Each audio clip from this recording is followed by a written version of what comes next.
And coming to you live from Arnold Anderson Stadium in Brantford, Ontario, welcome, ladies and gentlemen, to Brantford Red Sox IBL action here on the IBL Brantford Red Sox YouTube channel. Today, the Welland Jackfish, the top team in the IBL, 22-9 record. They make the trip down to Brantford to take on the league bottom as of today, Brantford Red Sox at 6-23. Hi, everybody. I'm Marshall Crocker, your host here on the IBL Brantford Red Sox YouTube channel, as well as the host of the Brantford Red Sox Report, a new weekly show on Rogers TV and YouTube that you may have heard me on a moment ago.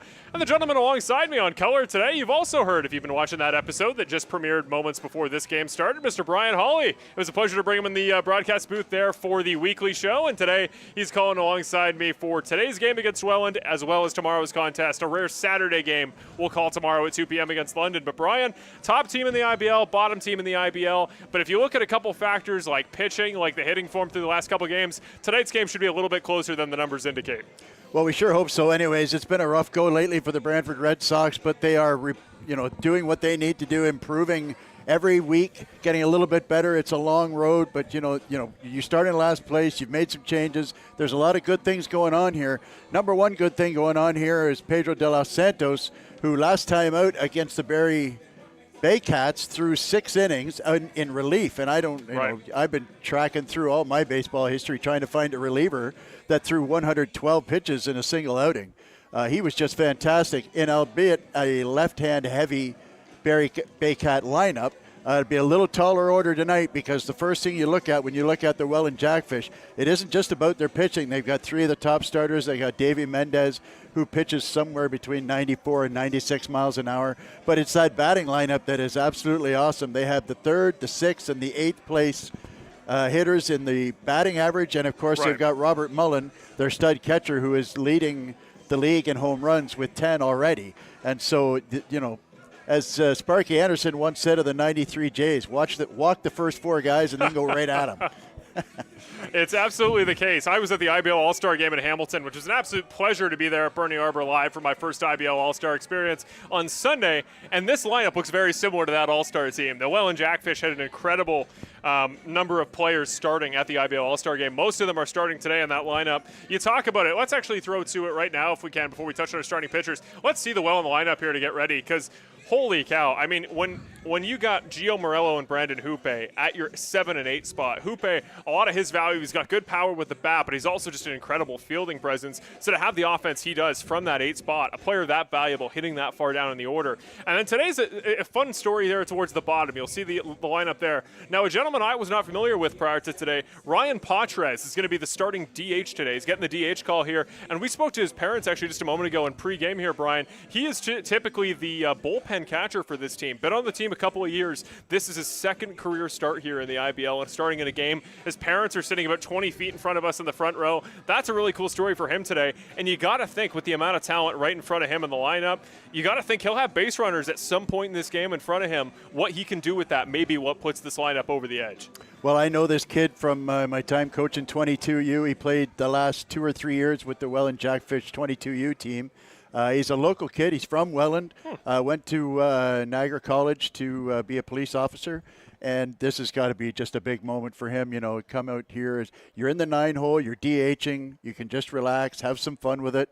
See ball, hit ball. And, yeah, if you got you got 2 All-Stars in front of you in the lineup and 3 right in behind you.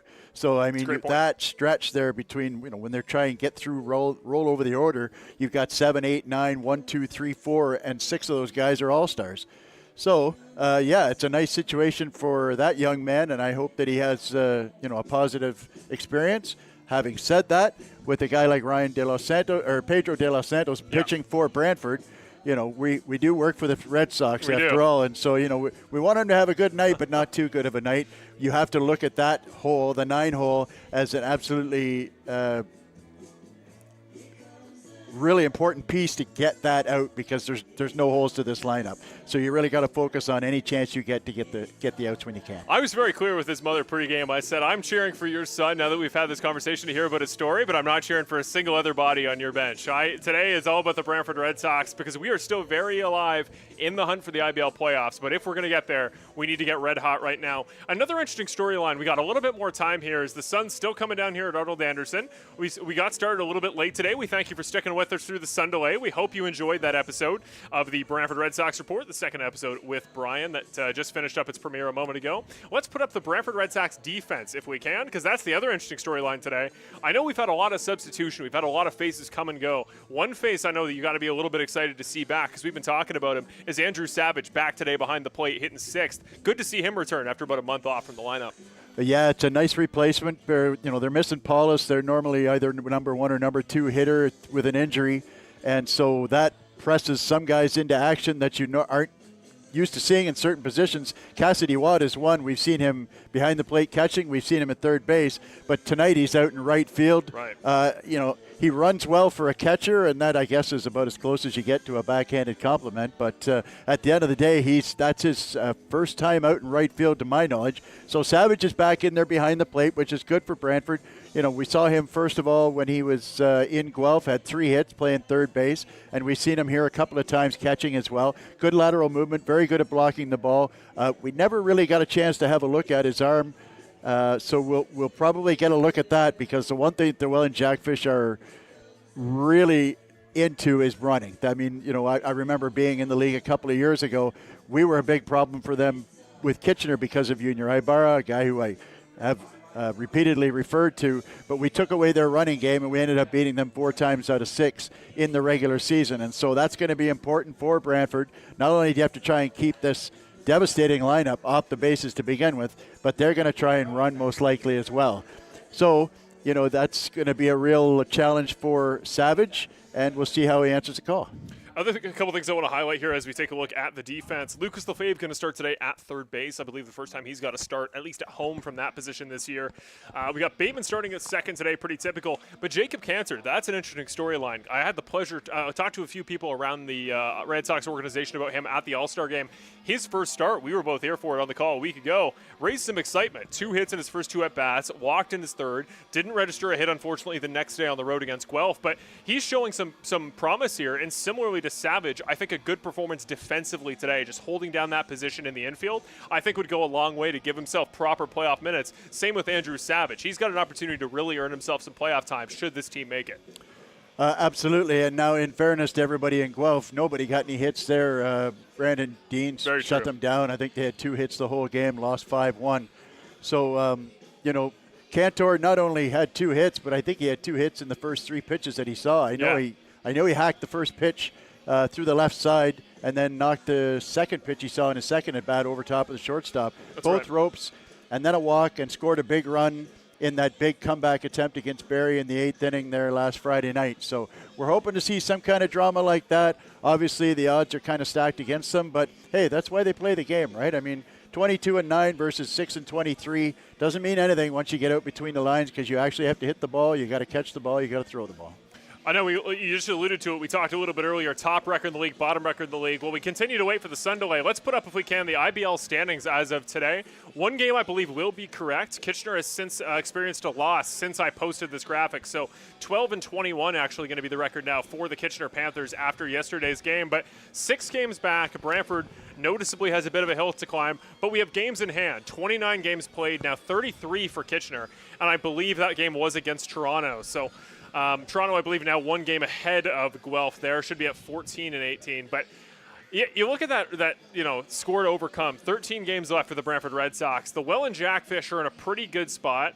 They have one extra game played, but they're 3 games ahead of London, top of the league. We've talked a lot about seeding, but I guess the question is, from looking at Toronto, Kitchener, Guelph on the bottom of the board, basically, does Welland want to play Kitchener or Toronto? That's what they're seeding the rest of the way with the tournament. And obviously for Brantford, this game is to make the playoffs. I would ask who's this game bigger for, but really, we know it's the Brantford Red Sox. And if we look at their schedule going forward, which we'll post here in a moment, I mean, it doesn't really get easier for the Brantford Red Sox. So today kind of has to be the start of something new. Well, they've got a stretch now where they're playing a lot of the top teams. They played, I think, 5 of the 6 games against Kitchener and at least 4 games against Guelph.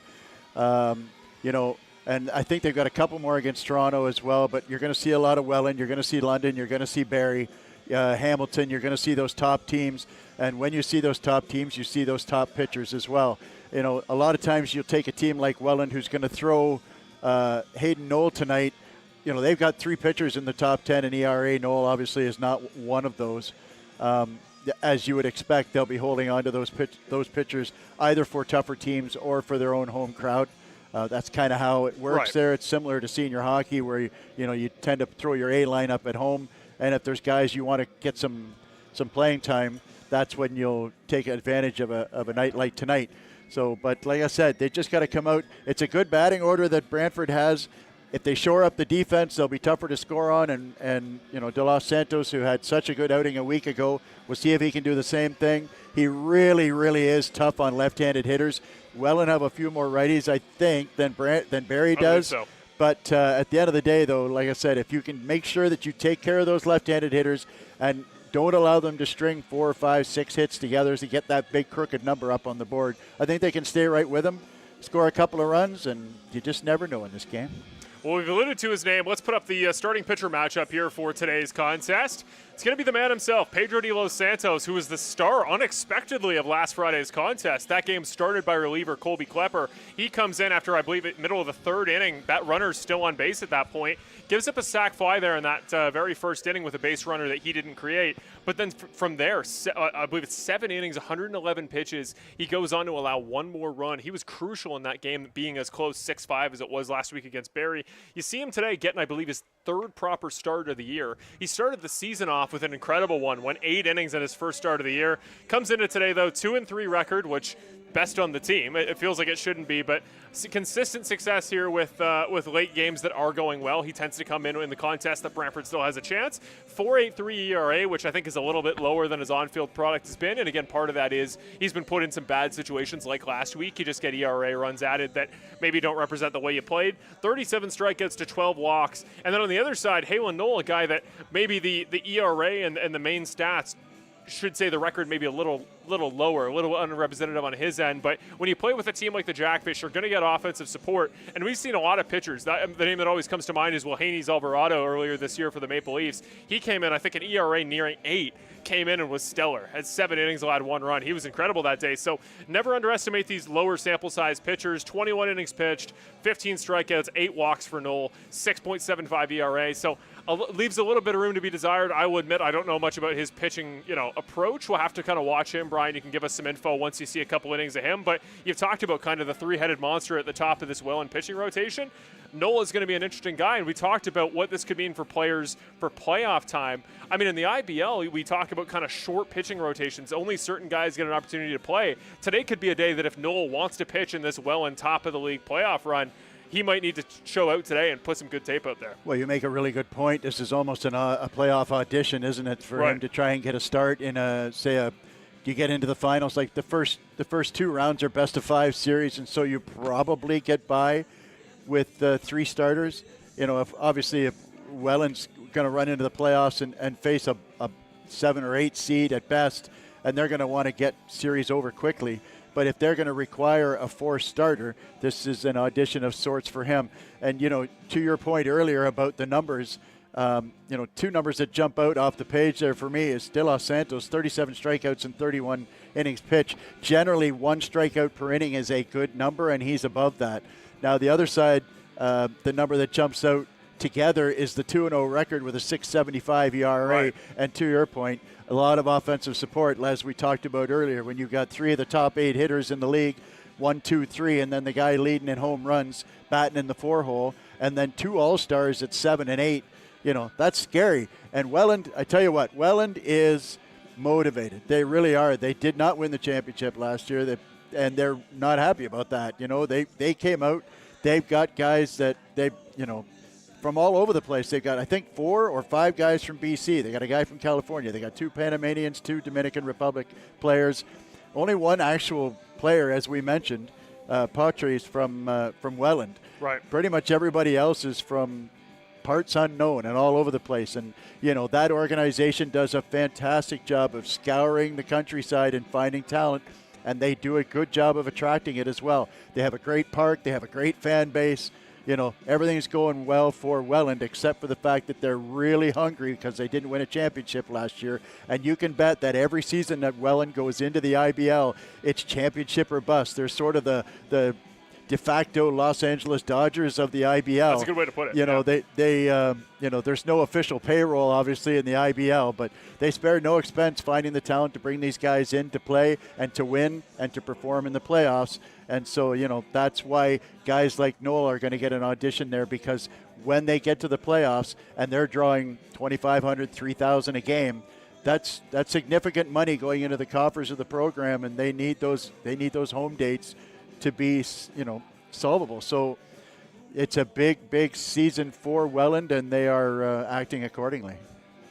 Well, to all the fans watching at home, we thank you very much for your patience. We are mere minutes away from the sun going down behind the trees here in the outfield at Arnold Anderson Stadium. We apologize. I know a Welland fan there put in the chat, sun delays often rare here in the IBL. Brantford is uniquely, we're uniquely pointed towards that direction. Often they will happen here. We're hoping they go away this season as we get towards the later month, I should say. We're going to August, and hopefully we won't have to deal with these by the end of the year. But we've dealt with interesting start time stuff, and hopefully today is one of the final games we do have this delay. But I'd love an opportunity to see people in the chat this game. We had really good chat support last week, both home and away. The Barrie fans turned out quite well. The Welland fans have both turned out here great in person and also virtually today watching the Brantford Red Sox IBL broadcast. So let us know. Any thoughts, how you're feeling for the playoff run, maybe what you're expecting today from Noel and what you think this game could mean from him. Give us some stuff and we'll give it to us. We'll send it right back to you, both home and away fans. But we want to see some Brantford support in the chat. We've been preaching all season, Brian, the importance of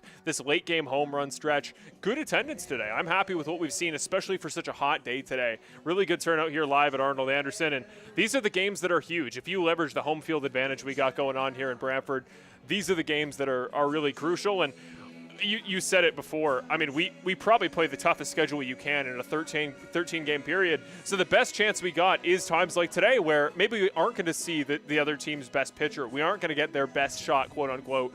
We will with the offense today. We talked about that already. Incredible lineup. But the last couple of weeks, we've seen Garces, Benitez. We played Owen Boone on the road and did actually end up winning that contest. But we've been getting a lot of good pitchers lately. If teams start to kind of take their foot off the accelerator, give some new guys some minutes, maybe, just maybe, there's a chance for the Red Sox to sneak back into contention. We got a little bit more time, so one final talking point pregame here. Let's see if we can. The Brantford Red Sox starting lineup for today's contest. We'll cycle through here. Brody Black, Ren Tachioka, and Chris Ortega, your top three today. Ortega going to get that start at first, as mentioned before. Cassidy Watt hitting in that 4 spot again. Jacob Cantor, and welcome back, Andrew Savage will be your 4, 5, 6. Jeremy Veyu getting the call today at DH. Haven't seen him start a game in a while. Lucas Lefebvre and Lucas Bateman will round off the order. There's Pedro de los Santos, your starting pitcher today. And that's an interesting thing. Lucas Bateman started the year out. Very first game of the season, he hit in the 9-hole. Hit as high as the 1 spot. Was hitting at 1 a while, was hitting at 3. Today he's back down to the 9. And we've talked a lot for this Brantford offense about the importance of wrapping back around the lineup, right? Having something on base for your 1, 2, 3 spot. Today, I think a guy like Bateman and to an extent Lucas Lefebvre, I think give you that opportunity today. Yeah, you make a great point. I'm not in charge of the Brantford Red Sox, but I will tell you some of my theories on batting orders. I don't like hiding batters in a 9-hole. If I've got a batter to hide, I never put him in the 9-hole. I'm looking for somebody that can turn the order over. So that's what we look at Lucas Bateman, who we know has good wheels, runs well, can steal, and has stolen bases during the season. I think he's got 7 or 8, something like that. And 6 on the year. Yep. 6 altogether. And so, like I say, he can get it going. Brody Black is an interesting leadoff hitter.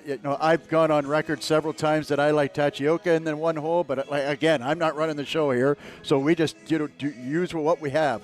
So Brody Black also runs really well. He's got a high batting average. He had a little bit of a slow start, but he's batted very well the last 3 or 4 weeks.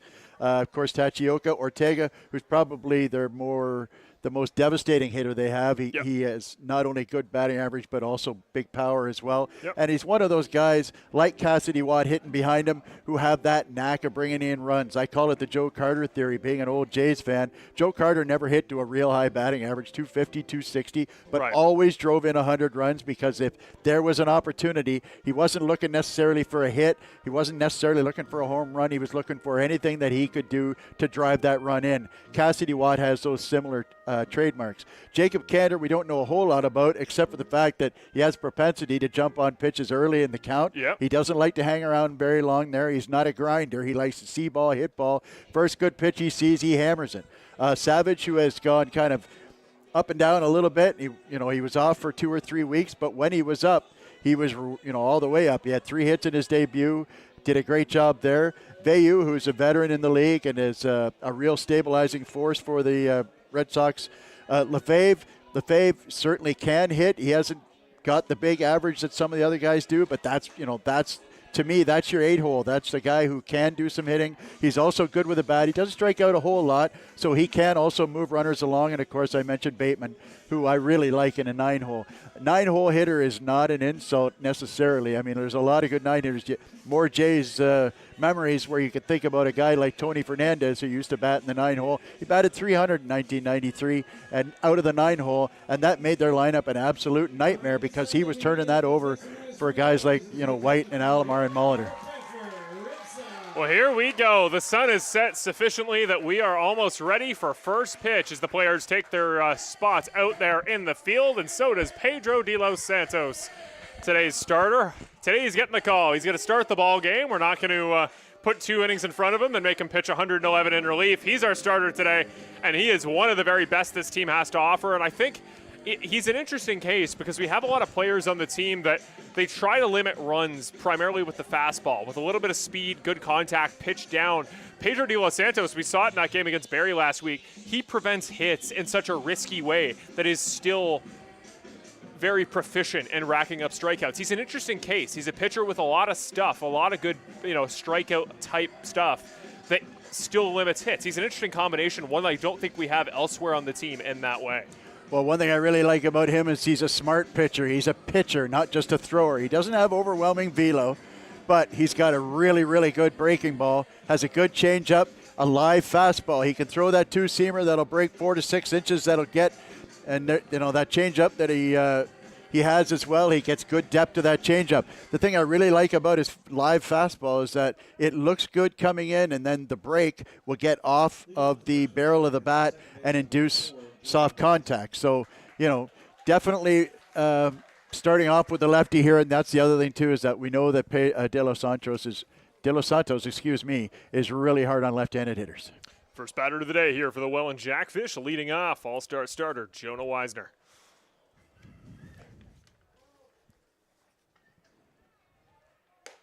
First pitch of the day, high and wide.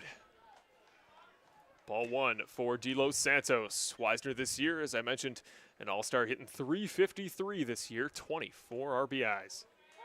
Second pitch in for a strike, even 1-1 count. There's that nice changeup. The other thing I like about Dos Santos is that he works quick. You'll see how quickly he works, like he's on a pitch clock. They don't have the pitch clock at this level, but he sure pitches like there is one. That ball wide outside, ball 2, and here's a stat for you, Brian. On the season, Jonah Weisner, 22 walks to 21 strikeouts. Yeah, and that's a real rarity. Third pitch, well hit out to right field. That's Cassidy Watt out there today, ranging out for it and snags it. Didn't have a ton of speed there, Cassidy Watt, but a great first reaction. Yeah, good jump there off the bat. It's tougher to pick up a line drive off the bat, especially at dusk. De Los Santos, a little bit too much of the plate on that 2-2 pitch, but got away with it. And so now you've got Luther up, who's also a left-handed hitter, which is helpful for Brantford. Yeah, Brandon Luther, .382 average on the season. 16 walk, 21 strikeout ratio for him. 19 RBIs, 2 home runs. One of them here at Arnold Anderson. First ball in for a strike. The off-speed stuff seemed to work pretty good for him as well, and that's the one thing you're going to see about, I mentioned that they didn't have as many left-handed hitters in this lineup, but they still, the first 3 are all lefties. The 0-1. Inside, creeps back in the zone. Early 0-2 count here for De Los Santos. That's what we call the front door slider. Just got it in toward the hands of the batter and then curls it in last minute to catch the black. Not many home runs here in Brantford this year, but when they do, they tend to go to right field. That one chopped right towards the second baseman. Bateman slides in, makes that catch, gets it cleanly to Ortega for the second out of the inning. Nice play there by Bateman to get to the ball, plant a foot so that he throws standing still. It's much more difficult to throw on the run.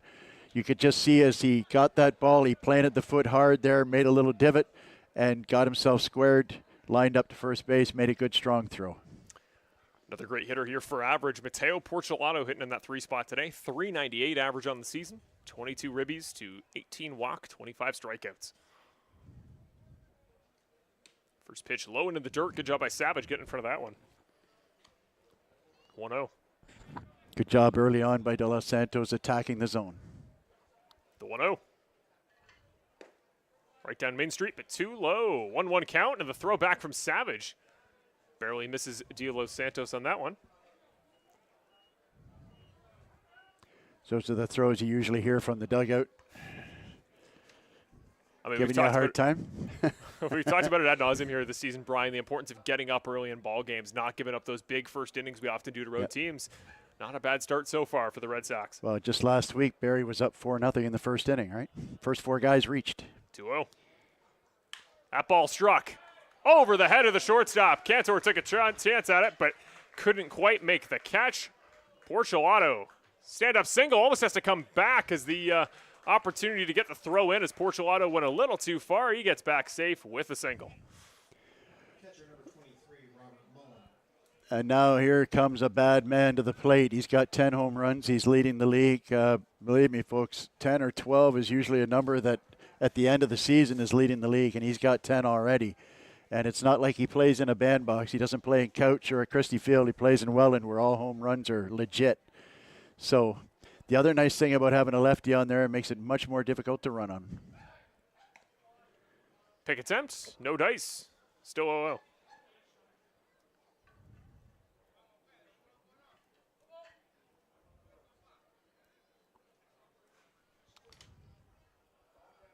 First pitch to Mullen. Runner goes. Savage, good power, but over the head, wild over the head of Bateman.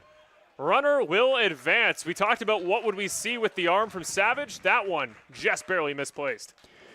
Well, the one thing you do when there's a left-handed pitcher on the mound, if you're going to run, then you run on first motion. As soon as that front leg comes up, you take off. And if he's picking you off, you live with that, so be it. So a good read there by Porcelado. And, of course, like I said, Welland loves to run. So it was no surprise that he was going, especially with 2 out. Nice slider there. A pitch in for a strike. So now Porcelado on third base. 0-2. Could get out of the inning here with a strike. So a couple options here. He can go up high with the fastball, or he can come back with the slider. But it's important if he throws a slider, it's got to be below the zone. You don't want to throw a strike here if you're throwing slider.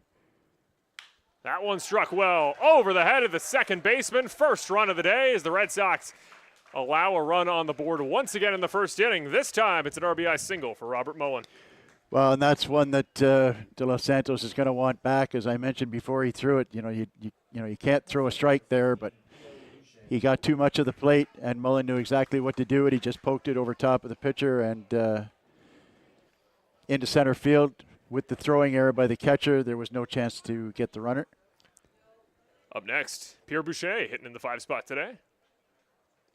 First ball in the dirt. It's going to be a 1-0. And we've talked about so many times this year where pitchers, especially our starters towards the start of games, do all the right things. And if your defense makes a couple key mistakes, there, Porcelado should have been on first if De Los Santos had anything to say about it.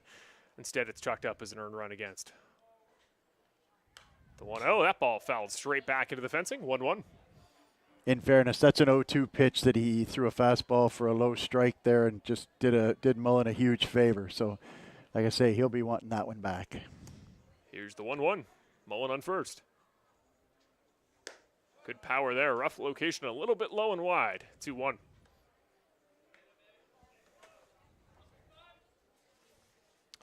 On deck, Thomas Green.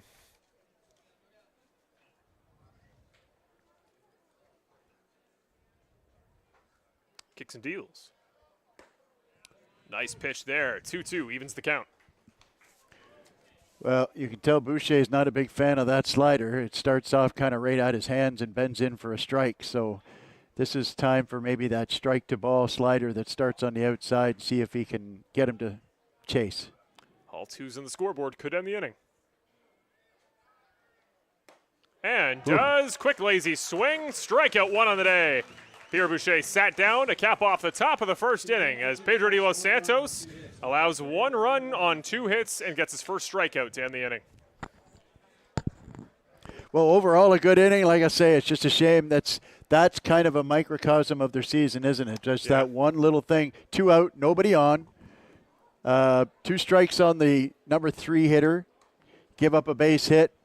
run second pitch, throw it away, 0-2 pitch to the 4 hitter, hang one, base hit, boom, it's 1-0. That is what good teams do. They generate offense with 2 out and nobody on, and that's unfortunately what last place teams do. They find ways to give up runs when there's 2 out and nobody on. Well, I think here's the question on that front is, again, the reason Porcelotto had been there on third base in the first place was Savage. We saw that kind of missed throw there, just the quick throw back to De Los Santos, not even a ball in play. Had that one go by him and then had the actual throw to second. It's one thing to be late. It's another to go over Bateman in that scenario. The question is that a rare mistake, that, like, uncharacteristic to what we'll see from Savage going forward, or is this a sign that that could be an issue in today's game? Well, you don't get to be a catcher at this level when you routinely throw the ball over top of second base, and so you'd have to think that that would be a mistake that you wouldn't see very often. That's something that I preach to my guys all the time, regardless of level. Overthrows. Overthrows are a killer. When you underthrow the ball, you at the very least give the defender a chance to block the ball and not make the mistake compounded.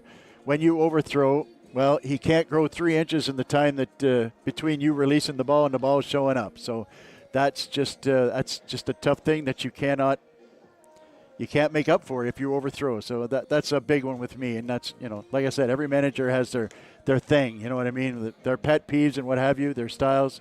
With me, it's overthrows. They're just a killer. Now, would Porcelotto have scored from second on a base hit that was not directly hit at Brody Black? Probably, but at least you'd have an opportunity to make a play at the plate there. When you send him to third base, there's no chance of that.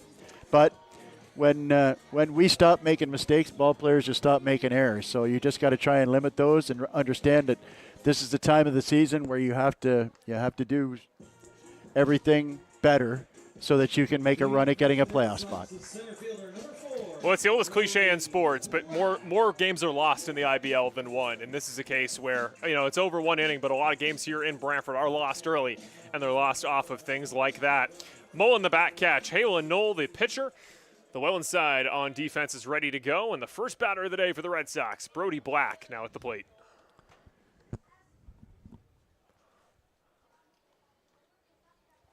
First pitch of the day from Knoll, just too high for ball 1. Brody Black this year, .263 batting average, 17 RBIs though, third on the team. That one's inside on the hands, just far outside enough to get the strike, 1-1. Good spot there, up and in.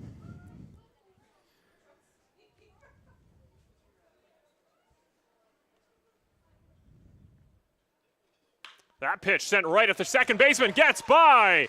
Brody Black opens the ball game up for the Red Sox with a stand-up single. Well, one thing we know about Brody Black and the short sample size that I've seen is he loves the fastball, and Knoll gave him 3 straight there.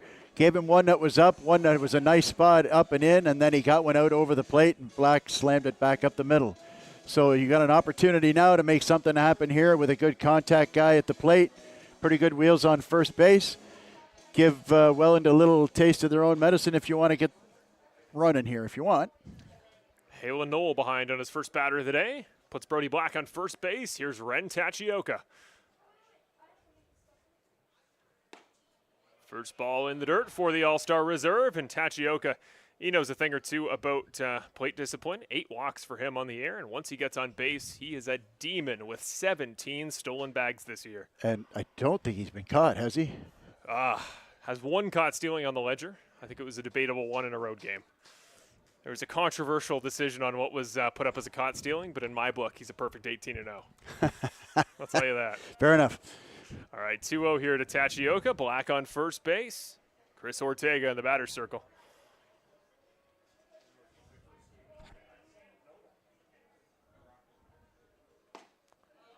That one does find the zone. Very close on the corner to 3-0. Instead, it's 2-1. Good pitch there. Just caught the Black on the low at the knees. Knoll against Tachioka. 2-1. Shows bunt. Does bunt. Ball right back to Knoll. She can't get there in time to second, which means Tachioka. Successful bunt to get on first base, and I know we've been a little bit polarized by some of the bunt decisions this year. That time he had it all the way, and Knoll couldn't make the throw. Well, that's one where generally speaking, your catcher will just tell you 1-1, 1-1, 1. pitchers want to make that big play, and it's a sign of a competitive nature. But at the end of the day, if a guy lays one down, hits it right to you, just take the out at first base. Thank you very much for the out. You take a guy who's leading the league in hitting, and he gives himself up, you take that. Mullen giving the third baseman a bit of a wave backwards. That's Thomas Green. First ball in the dirt. Here's Chris Ortega, all-star starter, the only one on this Brantford Red Sox side, hitting .327 on the air with 28 RBIs. Leads the team by a country mile. Yeah, I agree with Mullen here. There's no chance that Ortega lays a bunt down. Runners on first and second. That one will hit out towards left field. Way up in the air. Comes down. Nice catch made in the left field by Pierre Boucher, but that is as close to a home run as you can get in the Arnold Anderson left field without going pay dirt. That was right up against the wall there. He got almost all of that. Boy, he's got a little grin on his face saying, I just missed it. I thought it had a chance, not necessarily to go out, but I thought maybe to go off the fence above Boucher there, but that's unlucky. It's another 6 feet, and some people wonder why there was no tag there. Any fly ball to left field with a runner on second, you're not likely going to tag and run to third. So I certainly agree with Black there going halfway, because if that ball is dropped, then he certainly would have scored there. Surprised to say, here's today's right fielder, Cassidy Watt, getting a rare appearance in the outfield today. He's hitting the 4 spot as he often does. 0-1 here early. And this is kind of his forte, where he sees a runner in scoring position. He usually hits the ball well. Nice pitch there. Nice pitch in the zone, 0-2, and Cassidy Watt doesn't necessarily have a batting average to die for, 236 on the air, but when he hits the ball, he hits it hard. 21 RBIs on the season, 3 home runs. Here's the 0-2. Oh, almost catches it with the bat. Comes very close. I think they're going to say tipped foul ball. Just barely caught enough. Just got enough of it to get Mullen to drop it.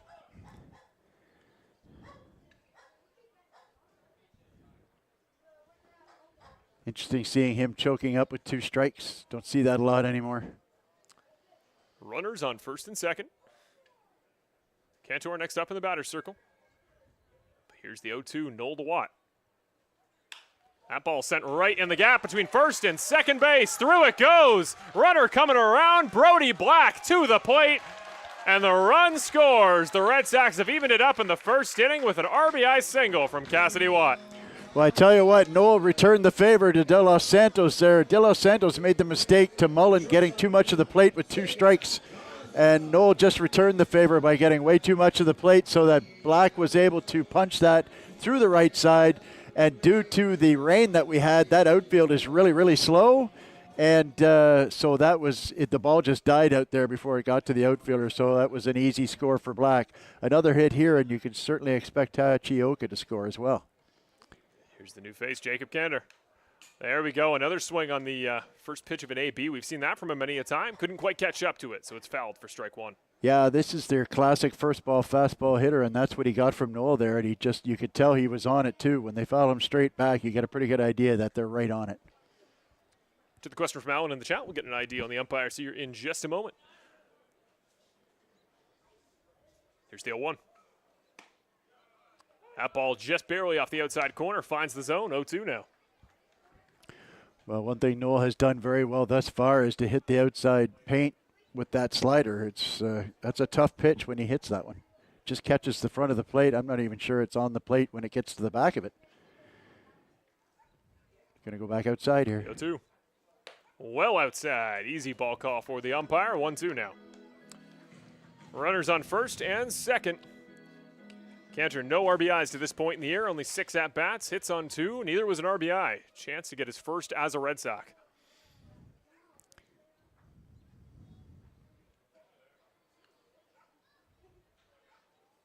That ball popped up and into the first base area. Will it find its way out? Go. Ranging play. Holy cow by the first baseman. Mateo Porchelato there really tried to track that one down. Luckily, slides in time to hit the fence, but he approached that ball with some speed. Luckily, stays foul. Yeah, that wouldn't have ended well if he doesn't slide there. Man, he can run. Runners still on first and second. See if Tachioka has any movement there on second. Got to think you go back to the slider here, but here's the 1-2. That ball, dropped there by the catcher, Robert Mullen. Nobody moves, but it'll take us to a 2-2 count here for Cantor.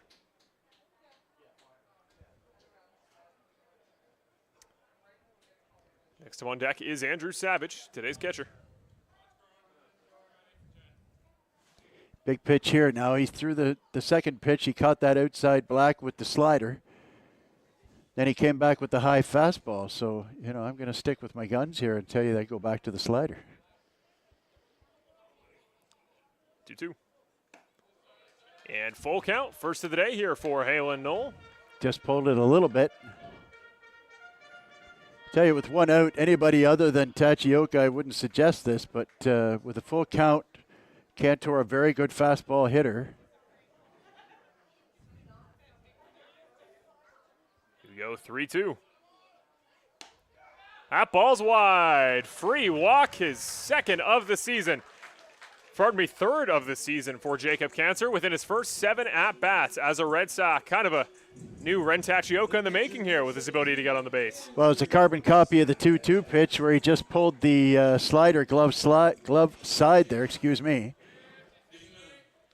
If he's going to have trouble with that now, it's going to be interesting. I'll keep an eye on how many times he actually throws that slider for a strike. I have not seen him throw that pitch inside. Every time he's thrown the slider through the first few batters has been to the outside of the plate. With a guy like Savage who likes to get in close to the plate, that may work on the inside. Speaking of, that ball on the inside part of the plate, just a little bit too far inside for ball one. Bases loaded for Andrew Savage. That's the fastball, though. So, if you're Savage, you've got a pie plate size strike zone. You're just looking for one type of pitch in one spot to drive the ball somewhere. Here's the 1-0. Right down the center of the plate. No swing there, and a bit of frustration there. You saw Savage with a bit of a neck movement. I think he would have had that one back. Would have tried to take a swing there. Well, he sure does catch the outside of the plate when he does it. Like I said, that's the slider outside again. I haven't seen him throw one inside yet. Here's the 1-1. That ball wide again. Nola's missed a couple times off that wide part of the plate. This time it cost him for a 2-1. Jeremy Veyu on deck for the Red Sox.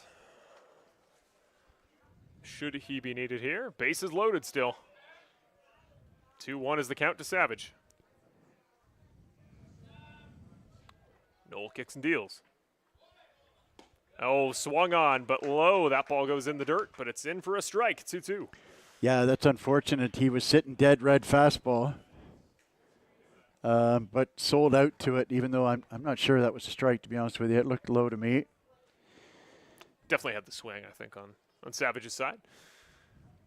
Had the right pitch, had it right horizontally, just a little further down vertically than he was hoping for.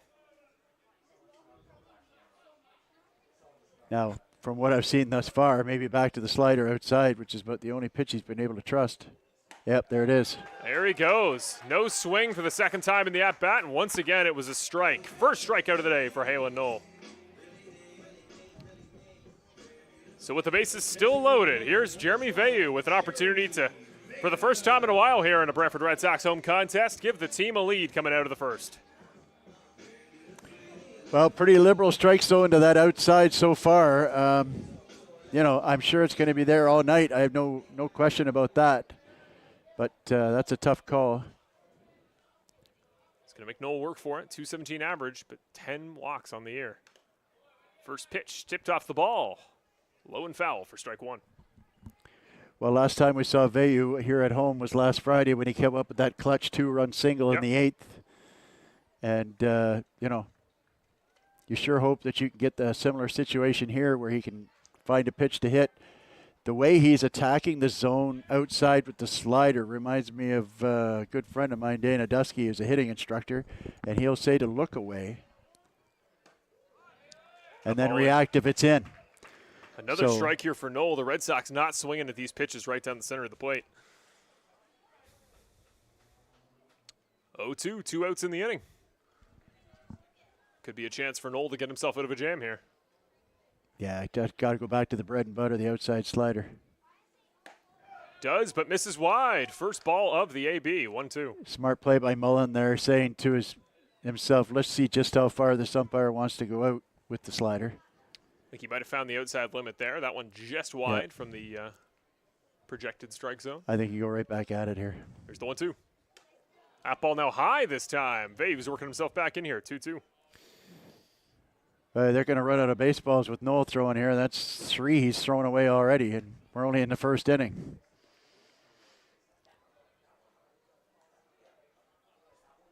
Funny thing about pitchers, it's always the baseball's fault. Oh, every time. Every time. Same with batters. It's always the umpire's fault. No wrong decision has ever been made at the plate by an offensive player. Here's the 2-2. Swing and a miss. Noel with the bases loaded gets himself out of it with back-to-back strikeouts. So that's Savage and that's Vayu in 2 consecutive at-bats. So I saw a little bit more life there from the Red Sox offense than we've seen lately. That was 3 hits and then the walk there by Cantor. Got the bases loaded, got a run on the board, but that's one of those opportunities for both teams where you got to feel there was a little bit more to squeeze out of the lemon there in the first inning. Yeah, I look at the Savage at bat, taking that called third strike. I mean, do I think it was outside? Yeah, I do. But on a 3-2 pitch with the bases loaded, I mean, you got to hack at that pitch. So, he'll be frustrated with the call. Having said that, you've got to protect yourself out there. Don't put your fate in the hands of an umpire where possible. So, he's been trying to throw that outside slider.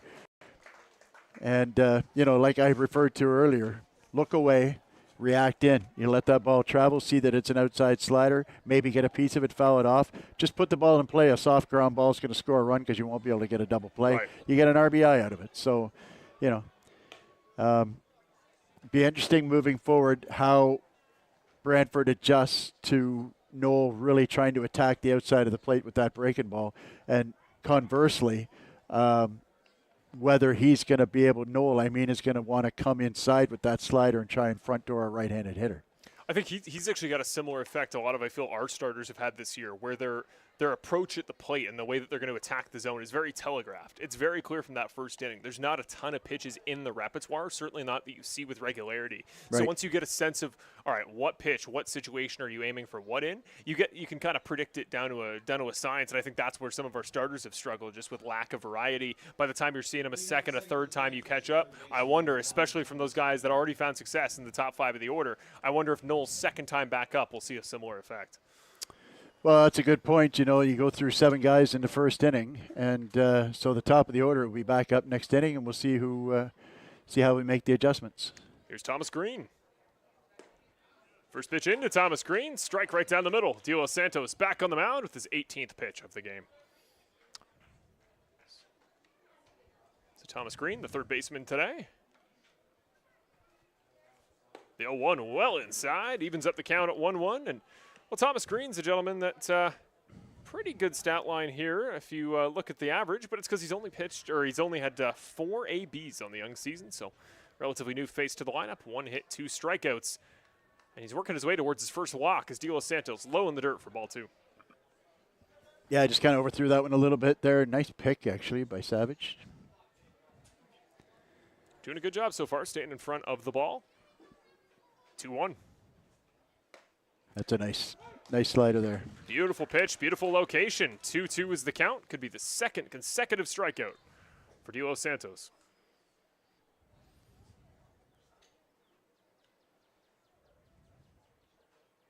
That one sent right at Bateman. Can't field it cleanly. Takes a hop off the dirt. Runner on to first base. Thought about 2. He'll head back to 1, and there's that textbook hop we've seen all season. Second base doesn't know how that ball's going to come out of the grass, and right there it fooled Bateman. Played a little bit of hot foot there, bailed on it a little bit. It was a hot shot. It's tough to stand in front of those, to be honest with you, but unfortunately that's the way it works at this level. Exit velo is big, especially when guys are throwing high 80s.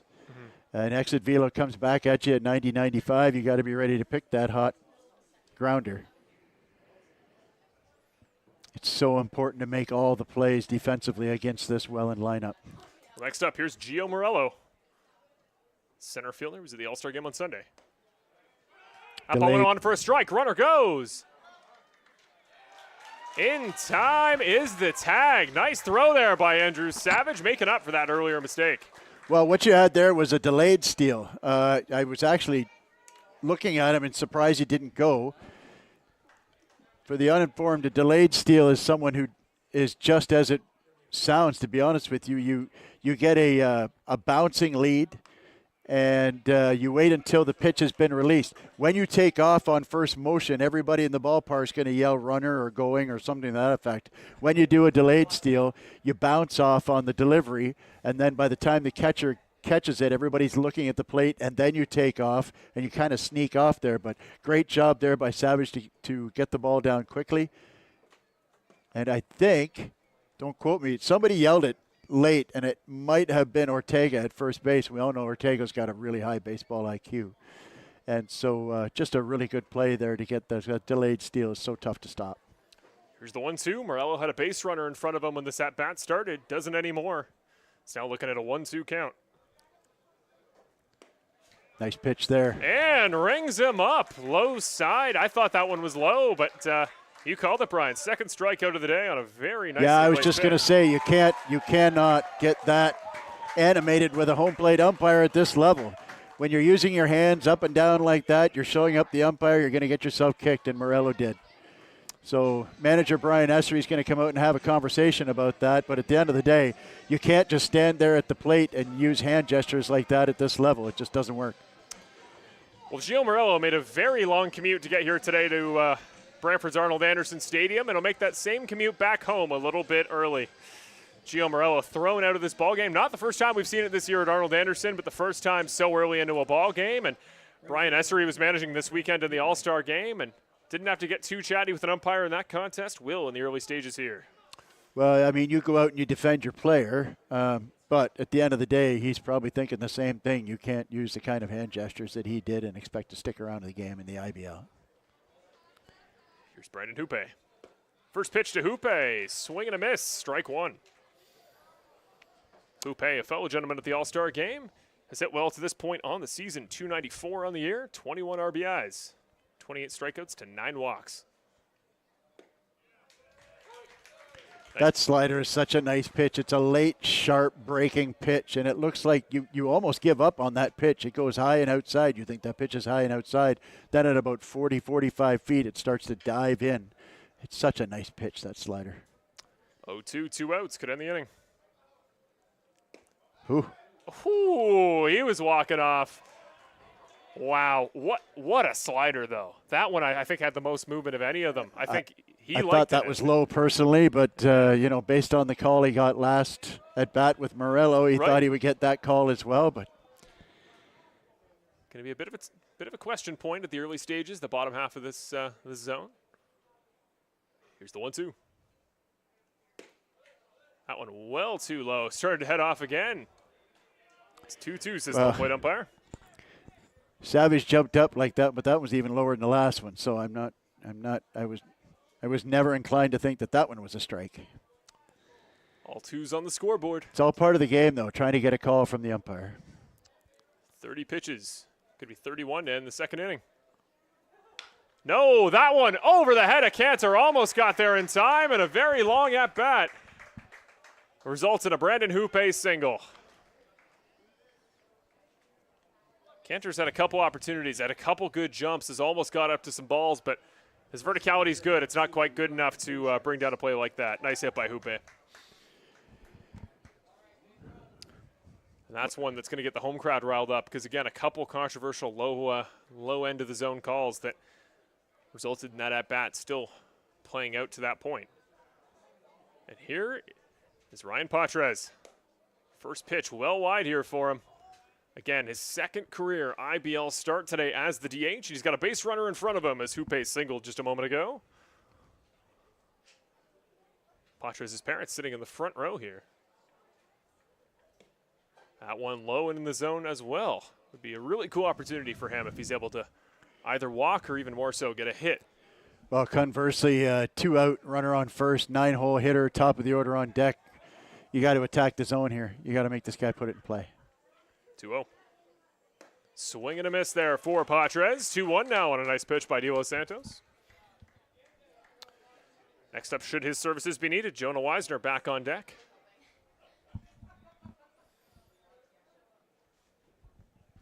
Here's the 2-1. That ball sent right back at the pitcher. Can De Los Santos field it cleanly? Yes, he can. Nice throw there by De Los Santos. Patres almost gets on with a pitch right back at the pitcher, but gets out of the inning okay. Nice little play there. Didn't rush it. De Los Santos, true veteran move. Really took his time there. Yep, good poise there. He didn't get it on the first hop, but he got in front of the ball and knocked it down. Good job, good poise, good throw to first. I've seen that play get screwed up so many times by pitchers, and you think to yourself, you know, the guy throws pinpoint accuracy from 60 feet 6 inches and can't throw within range of a first baseman from the pitcher's mound, which is not a whole lot further, to be honest with you. But at the end of the day, a good play on a play that gets messed up surprisingly more often than you think. So, but he looks great. Santos looks just like he did last week. And I have to take it all back. They've got just as many lefties in this Welland lineup. No, one less with Morello out, one less lefty than they had a moment ago. We haven't heard an announcement. Probably won't get an official announcement on a replacement until he comes up to bat next. But you have to think that you just wonder if they got any more lefties on that bench, because I know I tried to keep count. I'm pretty sure it's 5. It might be 6. So, like I said, I have to take back what I said earlier with the Barrie Baycats having 5 starters that were lefties. Welland has at least 5, and it might be 6. 1, 2, 3 are all at 1, 2, 3, 5, and 9 and 7. Well, Brian Esser came out just a moment ago to talk to the home plate umpire. I think just smoothing things out, figuring out their situation defensively. Well, that, and I think he's going to announce who's coming in to replace Morello as well. We'll keep an eye here. When we get word, we will let you guys know at home. So here comes the Brantford Red Sox offense. Their second opportunity of the day. It's going to be Lucas Lefebvre today playing third base, leading off the second inning with the other Lucas Bateman in behind him. For second baseman number 8, Lucas Lefebvre. So it's Lucas Lefebvre, then Bateman. And Brody Black will come back around in the second consecutive inning. 7 hitters on, at least at the plate, I should say, in the first inning means we will see 2 consecutive innings for a batter. I believe the first time it's happened this early in a ball game at home in quite a number of months. For those who are tuning in, Gio Morello was thrown out in the top of the second inning. First ball in low to Lefebvre, 1-0. I think that's the first changeup I've seen. Halo Knoll may have just seen his third pitch in the repertoire. See what he does here on 1-0. Here it is again. In the dirt again. Trying to find the release point on that changeup. Meanwhile, the beneficiary is Lucas Lefebvre. Seen a lot of hitters today work back from 2-0 counts, or pardon me, pitchers go back the other way. We'll see what he does here.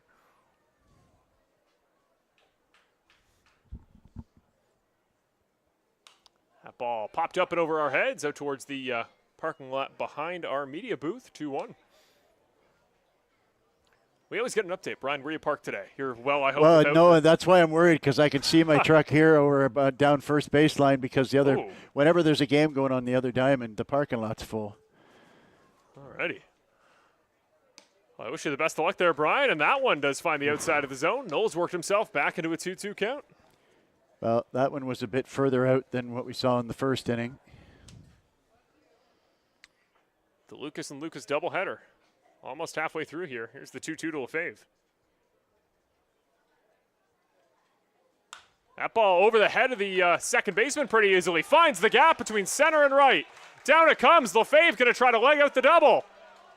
He's in. Well safe. Can't play the ball at second. And Lucas Lefebvre with the double to open up the second. Nice pitch there. Nice piece of hitting. Let the ball travel. Hit it where it was pitched and hammered it into the gap. Lucas Lefebvre's had 41 at-bats as a Brantford Red Sox. That only his second double in the red and white uniform. So we've already seen one bunt by Brantford. It wouldn't shock me at all to see Bateman lay one down here, except this time you'd like to see it go down first base line instead of third. Noel's going to take a quick moment here. Lucas on second, and Lucas Bateman at the plate. Oh, shows bunt, thinks better of it. Mullen's got a hose behind the plate there. If you're going to get a big secondary lead, you better be getting back in a hurry after the pitch, because he doesn't need to stand up to throw it to second. He can hit second from his knees. Here's the 1-0 to Bateman. Oh, a little bit of movement. Yeah, my instinct there, it looked like a bit of a weird move off the plate. That's what they call the inside move, or a step over move. It's one that works very popularly at the lower levels and will also work at the higher levels if the runner was going to steal. Shows bunt again, once again. Chokes it up at the last minute, brings it back, this time in for a strike. So 1-1, a lot of movement there from Lefebvre on second. Yeah, there's, the umpire is clearly giving off the plate, and I'm not suggesting any preference there. He's definitely calling it both sides, but these guys aren't used to a pitch being that far out, called for a strike. That time does get the bunt, but it is foul. Can't get the ball out in front of him, so it'll be 1-2 to Bateman.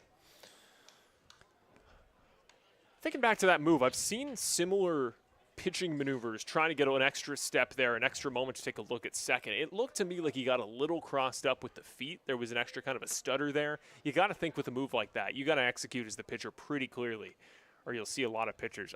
What I'm trying to say is I think we've had pretty suspect box look a lot like that on this to this point on the year.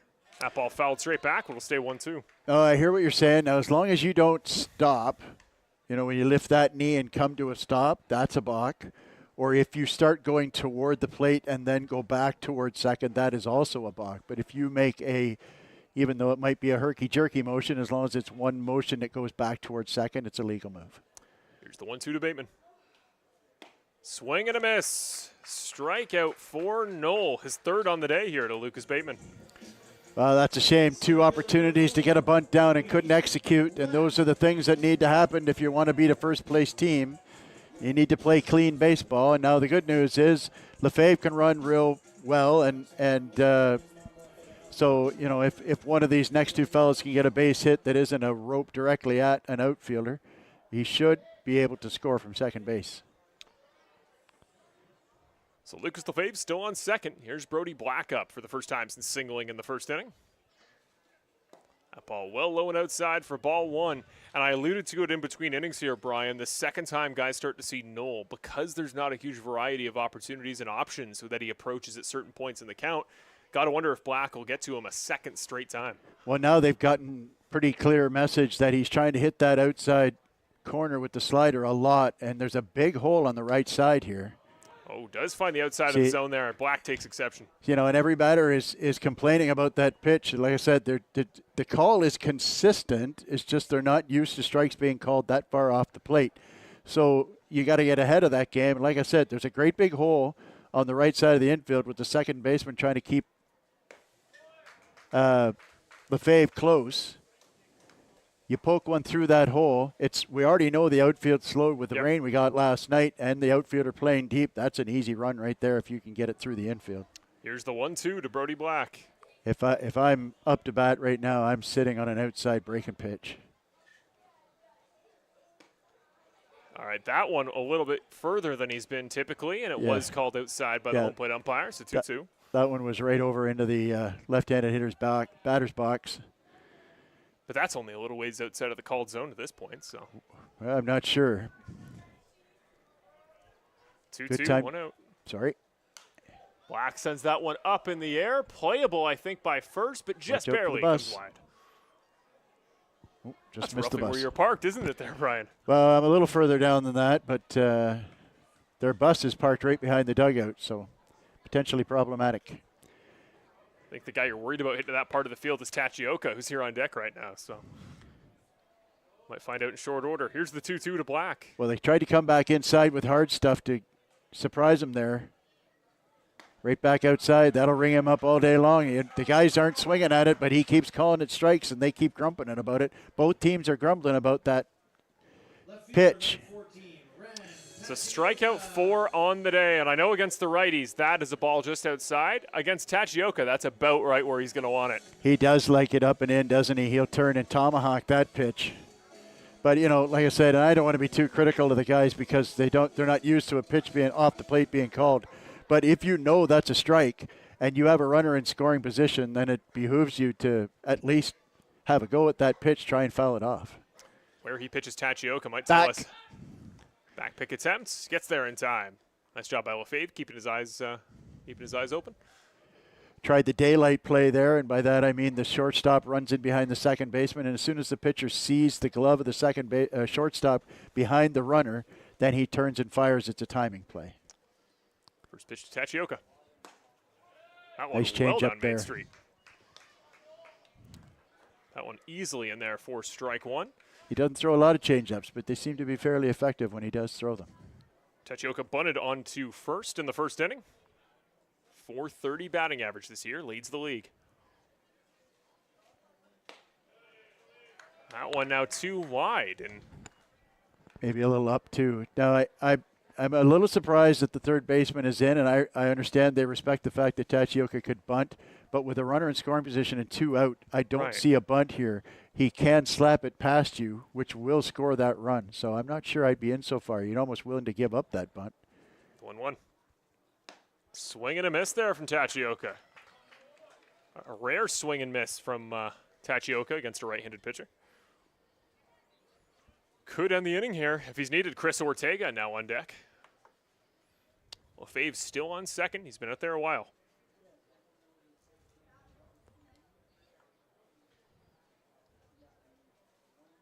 That one well wide. Mullen dropping it as he stands. 2-2-2 reads the scoreboard.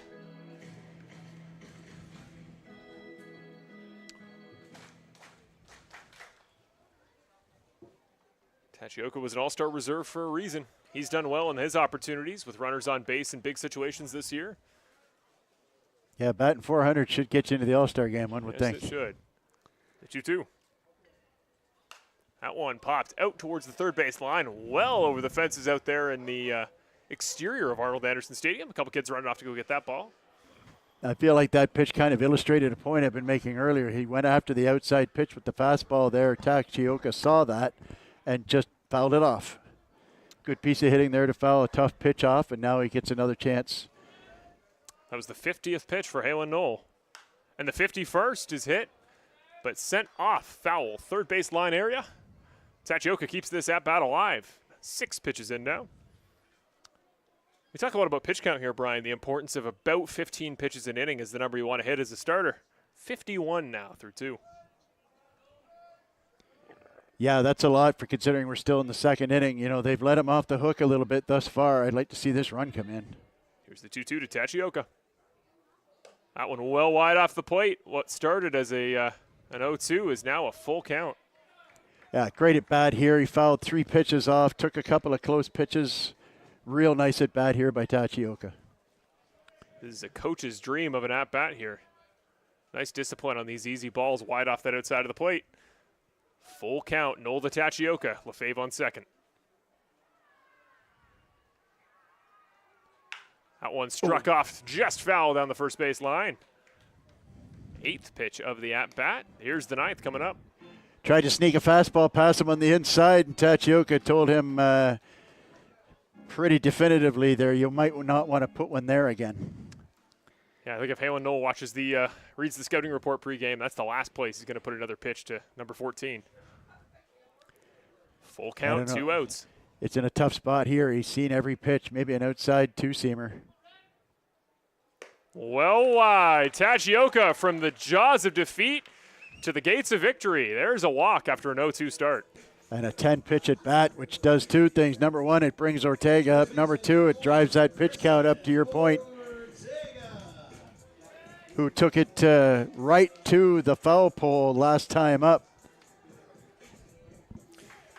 Well, the baseball gods, if there are any out there at Bernie Arbor, were giving him the nastiest wind to right field in that home run derby I've ever seen. Nothing was really working for him out to left field. Righty on righty. If we're going to see a pull, let's hope Mother Nature gives him a little more favorable wind this time. I think Noah would almost immediately go right back to work on that outside slider. Yep, there it is. Right you are, but 2 wides is the home plate umpire, 1-0. Just keep throwing it out there and see how far you can talk him into getting calls. 4 strikeouts in his last 5 batters, but Ortega is a different animal in this Brantford offense. Well wide again. That time he does find it. Fans here in Arnold Anderson, at least the home side, take an exception to a couple of these calls wide, but like you said, Brian, the offense knows what they're dealing with at this point. You got to adjust.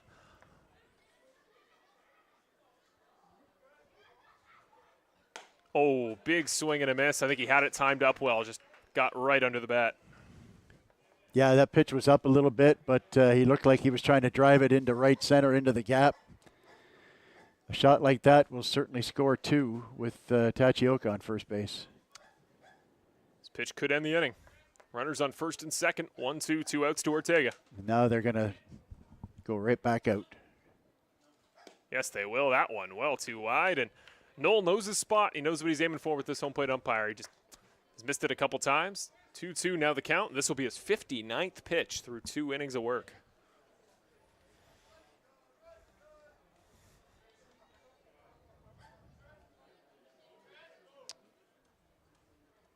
That one chopped right past the first baseman. Here comes the base runners. The throw in from right field.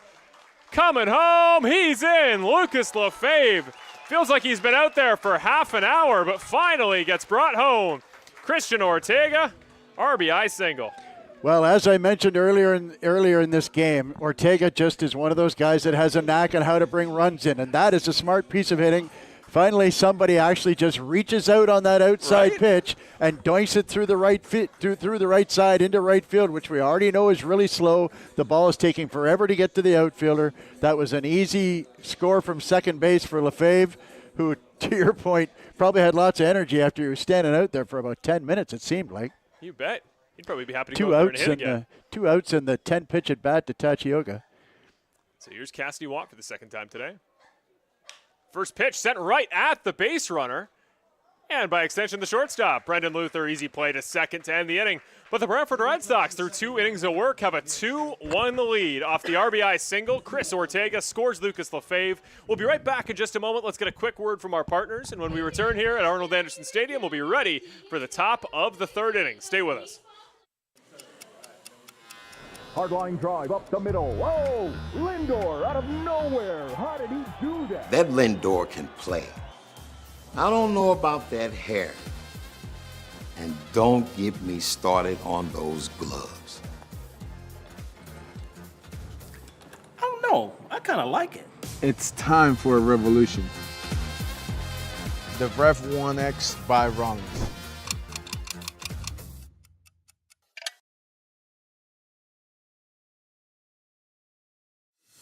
Get ready, Hamilton. It's the 2025 IBL Home Run Derby and All-Star Game. Hosted by the Hamilton Cardinals at beautiful Bernie Arbor Stadium. Watch the league's top sluggers crush moonshots in the Derby. Then see the best of the best go head-to-head under the lights in the All-Star Game. Grab your tickets now at HamiltonCardinals.com. Because this summer, the stars shine brightest in Hamilton.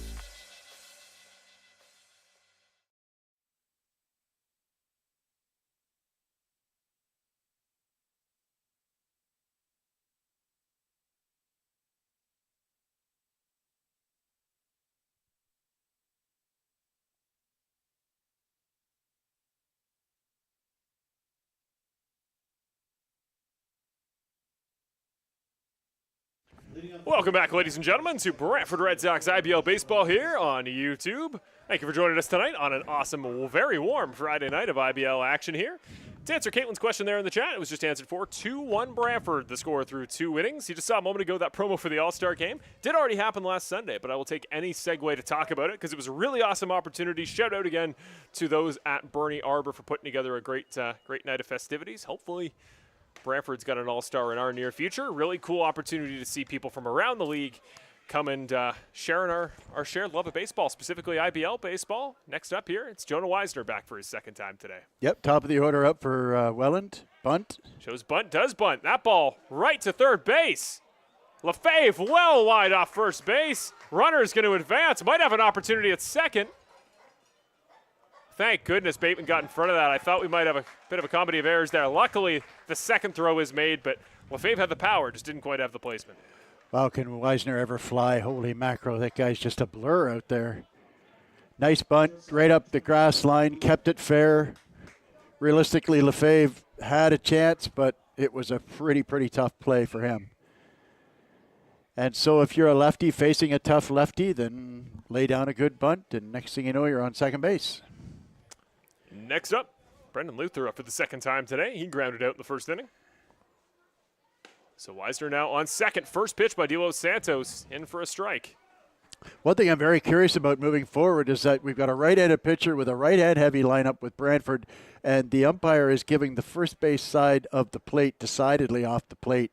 So with a left-hander also throwing a lot of sliders, is he going to get that pitch on a heavy left-handed batting order for Welland, or will he be giving, it's very interesting moving forward how he's going to call that on the outside plate. Having said that, you throw pitches like that, it doesn't matter what strike zone the other guy's getting. That is a great slider and a really tough pitch for a lefty. So here's the 0-2 to Brandon Luther. Mateo Porcelato on deck here. I'd like to see a fastball up near the letters. We might go back to the slider. That ball sent right past the second baseman. Luther should bring home Porcelato. Rounding third, here he comes. Jonah Weisner, the base runner that will score to even this ball game up at 2 apiece. As the Welland Jackfish, not much in the second. They bring it right back in the third, and this ball game is tied off the bat of Brandon Luther. Well, and that's just another case of too much plate for an 0-2 pitch. He threw it not quite down the middle, but it was far too much of the plate there. You got an opportunity to either go gas up or bury a slide or anything. There's no reason to throw a strike there whatsoever. And it's unfortunate that every mistake pitch that De Los Santos has made seems like is costing him a hit. So here's Mateo Porcelato. First pitch low, so he'll start this at-bat out 1-0. Singled in the first inning. To the question in the chat from Caitlin about Gio Morello. No, he's ejected. He will be gone for the remainder of tonight's ball game. His spot has been taken. That ball well hit out to the gap in center and right. Down it comes. Porcelato will score a base hit. The question, will anybody come home on it? Base runner thought about home, takes a couple steps off third, but nice throw back into the infield in time. He'll hold him to a double. Mateo Porcelato's second hit of the day. Well, in another case of too much plate there, he's just as good as De Los Santos was in the first. He's not been sharp in this inning. And now you got a big problem. You got 2 on and nobody out, and the leading home run hitter at the plate. So you'll need to be very, very careful here. That's a good hitter in Boucher coming up, but he was overmatched last time up. Right. So, I mean, you just have to tiptoe through the tulips on this hitter here. You cannot make a mistake to this guy. You're better off walking him. Swing and a miss on the first pitch of the at-bat for Mullen. And, well, he's well known for his power. The average there earlier in the season, it was well up near 350. At this point, now down to 264. That ball fouled straight down. Early 0-2 here against Pedro De Los Santos. And had voting fallen a little bit differently for the righty, on the mound. This very well could have been an all-star matchup last Sunday. Again, be very, very careful with this pitch. 0-2. That ball stays fair. I can't believe it. Just barely past the glove of Lefebvre. In he comes. 2 runners will score as the Welland Jackfish. They were down to start the inning, and they're up 2. Only 3 batters in. Unbelievable. The 2 RBI single for Robert Mullen. Well, and those are just mistakes you just can't make at this level and expect to be successful. You know, when they're trying to string some wins together and you just got given a lead, and you just can't make mistakes like that. And that's very unfortunate. He's been so rock solid. you've got the lefty-lefty advantage on 6 of these guys and an opportunity. You just need to make sure all you got to do is execute. But, an 0-2 pitch, it was not a horrible pitch. It was on the inner half of the plate. But, again, with a guy like that who's leading the league in home runs with 2 runners on and a guy that you just beat up the last at bat, there's really no excuse to throw him a pitch like that on 0-2. Well, Pierre Boucher's ready to go, but first, a mound visit here. Pedro de Los Santos going to talk it over with his catcher Andrew Savage, a couple others. Struck out Boucher first time around, but now he's got a base runner on first and now pitches, having given up 4 runs through 3 innings. He's kept the pitch count down, but a lot of that has been just how much he's challenged batters on 0-2, and a couple times in a row playing with fire has gotten him burned. Going to try the pick at first. No luck. Ortega the quick tag to keep him honest, but Mullen remains safe. Well, and still nobody out, and so this is a guy that this is what you call a must-have batter here. Get him to roll over on something, maybe turn a double play if you can, but this is a guy you have to get. This is a time you have to bear down and really focus on and make good pitches on this batter. Gets him inside on the hands for ball 1. That one now low for ball 2. 2-0 now to Pierre Boucher. See, and based on how silly he looked last time, you think you're doing him a favor by throwing strike-to-ball pitches. I would go right into the zone and go after him. Here's the 2-0. That ball now high. He's picked every corner of the zone except the outside of the batter. 3-0 now. 3-0 Mullen on first. Well inside to Boucher, a 4-ball walk to a guy he struck out 2 innings ago. I mean, I think if you take all these pitches in a vacuum, all 47 that De Los Santos has thrown today, and rearrange them, I think you can put together a hitless ball game. It's just situationally when he's throwing what. Well, it's 1, 2, 3, 4 hits they have off of 2 strike pitches. Unbelievable. And so here's the dilemma now, because you're not executing with 2 strikes. This left-handed heavy lineup, if you don't have another lefty to bring out of the bullpen, you're going to walk right into their wheelhouse. Thomas Green sends that one up high in the air out to left field. Tachioka under it. Gets there in time. No tag up from the runners. Gets the throw back in. 1 out on the board. But Thomas Green almost put that one pay dirt. That was a far hit ball, and it caught some hang time. Well, that one was reminiscent of the Ortega shot in the first inning, wasn't it? Yep. Almost identical. Yeah, Thomas Green last time around got picked off after getting a single to open up his day on the base pass. This time almost did it with the bat with power. Couldn't quite get his way there. So in typical fashion, they've got Grayson Barrett coming in now. You got even a guy you pull off the bench still hitting 270. The depth that Welland has is so impressive. Got to think then there's a reorder. We didn't, the same way you guys are having trouble at home. No updates on our end on the point streak side as Barrett's going to send that one right to the shortstop. Double play opportunity for 1, for 2. Big double play to cap off the third. Wasn't a pretty inning, but they get out of it with only 3 runs on the board. Welland leads 4-2 after the top of the third. See, and that's De Los Santos when he executes. He's an excellent pitcher. It's just like I say, that's too many mistakes. Make 1 mistake, okay. Make a second mistake, but you're 3 or 4 mistakes. Next thing you know, there's a 3 spot up, crooked numbers up, and that's what the best hitting club in the league does. So make a good pitch, get a ground ball, get a double play, nicely done, and now you got a chance to recover. And I believe it's Cantor up first. You correct me if I'm wrong. Yeah, you're absolutely right. Yeah, it should be Cantor, Savage, Veilleux. The next 3 up here for the Brantford Red Sox in the bottom of the third inning. And this has been, like I kind of alluded to it, it's been a better ball game overall against, Welland, and arguably the best team in the league on a vacuum. The question is, with some of their pieces they're playing today, are they kind of testing stuff out for the playoffs? They've given us a pretty good shot today. Nola's pitched relatively well, although that pitch count, the advantage definitely has to go the way of De Los Santos through the first, 3 innings of work for him versus Noel's start to the game. Already, I believe, up near 60 I think if memory serves, somewhere around 65 pitches for Noel through over 2 60 innings. for sure, yeah. And so here's the thing that I noticed in the first 2 innings, the same thing happened.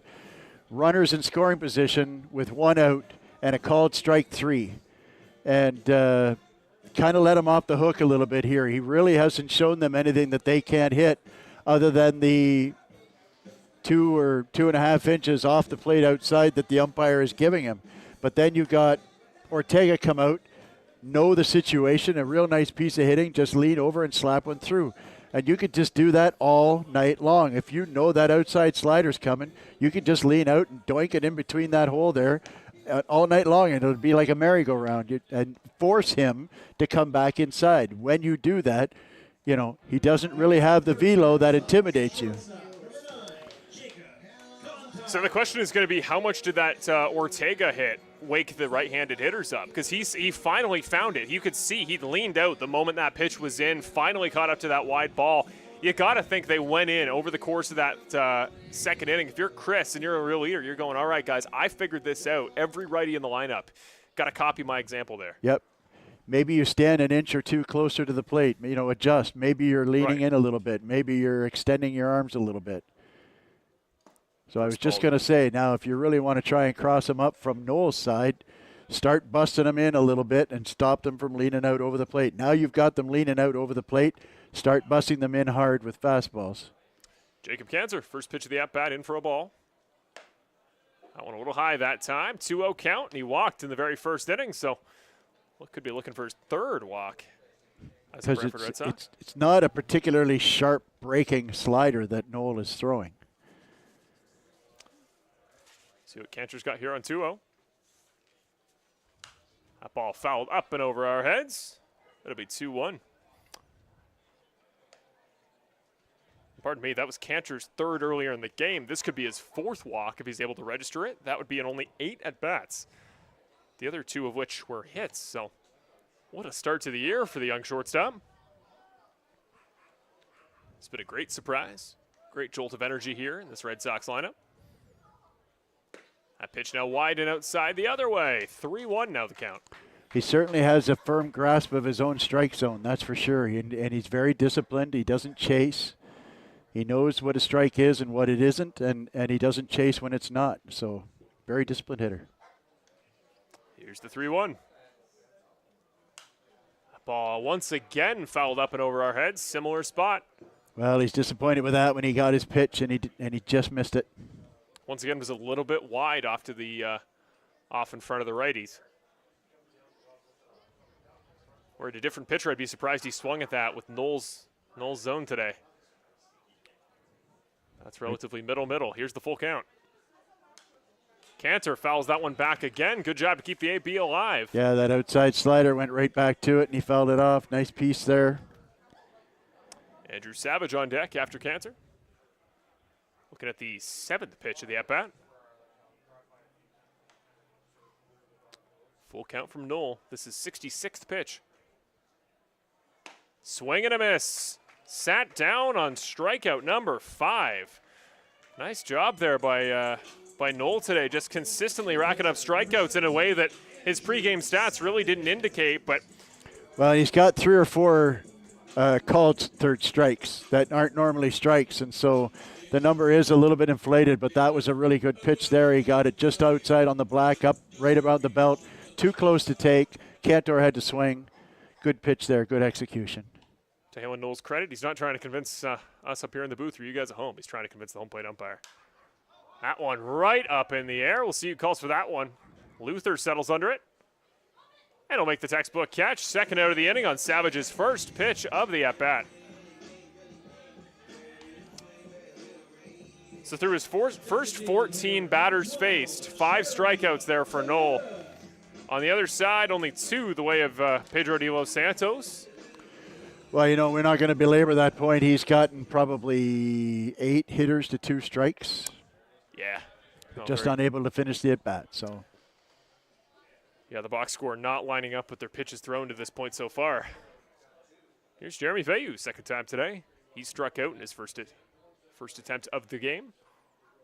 Well inside on the inside of the plate, ball 1. Yeah, you know, in fairness, when I tell you one pitcher, it's a 4-2 game. after 2.5 innings and one pitcher's thrown 70 pitches, you'd think the guy who was losing was the one that threw the 70 pitches. Well, we talked about that ERA versus record pre-game. That I was just going to say that very thing. That's how you get 2-0 with a 6.75 ERA when your team scores 4 in the first 3 innings for you. We'll never forget the great Felix Hernandez, the year he won a Cy Young for the Seattle Mariners. Won it with a negative record. I think it was 12-13. Had an ERA close to 2.2. See, sometimes you don't always get the run support. Well, and then you can think of Jack Morris winning a Cy Young award with an ERA with 21 or 22 wins with an ERA well over 4. So it works both ways.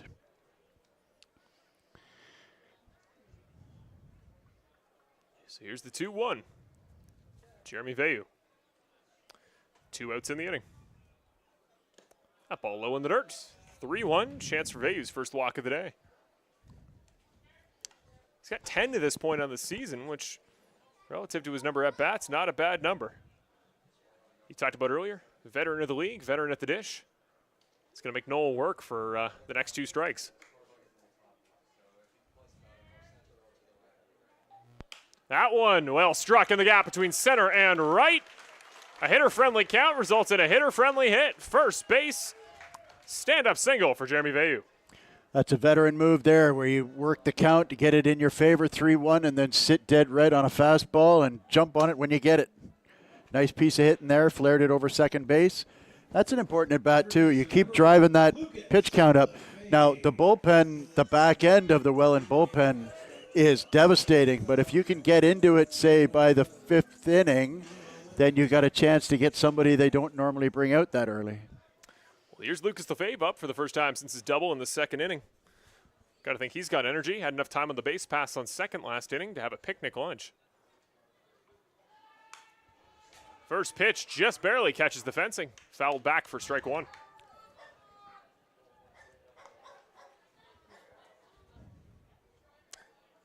A dog barking here in the crowd. The question is, does Lefebvre have that dog in him? With 1 runner on first base, 2 outs in the inning. At least I hope that's a dog. I won't dare assume, but the 0-1, well hit by Lefebvre. Real power under that one. Tracks out to it. Makes the diving catch out there, I believe, in left fielder. They saying that one got down. Oh, beautiful catch. Nice catch. It was hard to tell. He got up a little bit slow. I wasn't sure if he fumbled it, but a great play there by the left fielder, Pierre Boucher. Wow, what a nice play there. He didn't quite lay out for it, but he certainly had to run a long way for it. Nice running catch. He got the glove under it, but there was a little bit of a stumble as he got back up. I was wondering if maybe he misplayed the ball on the ground. But that's a shame. He doesn't come up with that. That certainly scores a run.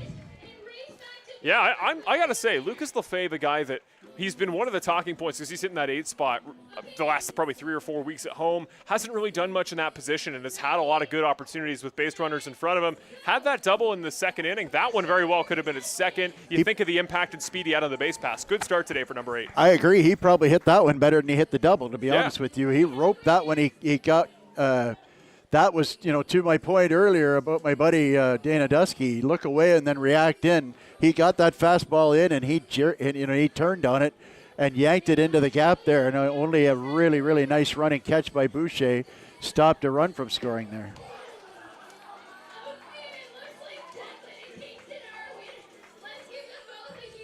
So the Welland Jackfish getting ready for their 4th offensive attempt of the day. Pedro de los Santos back on the mound.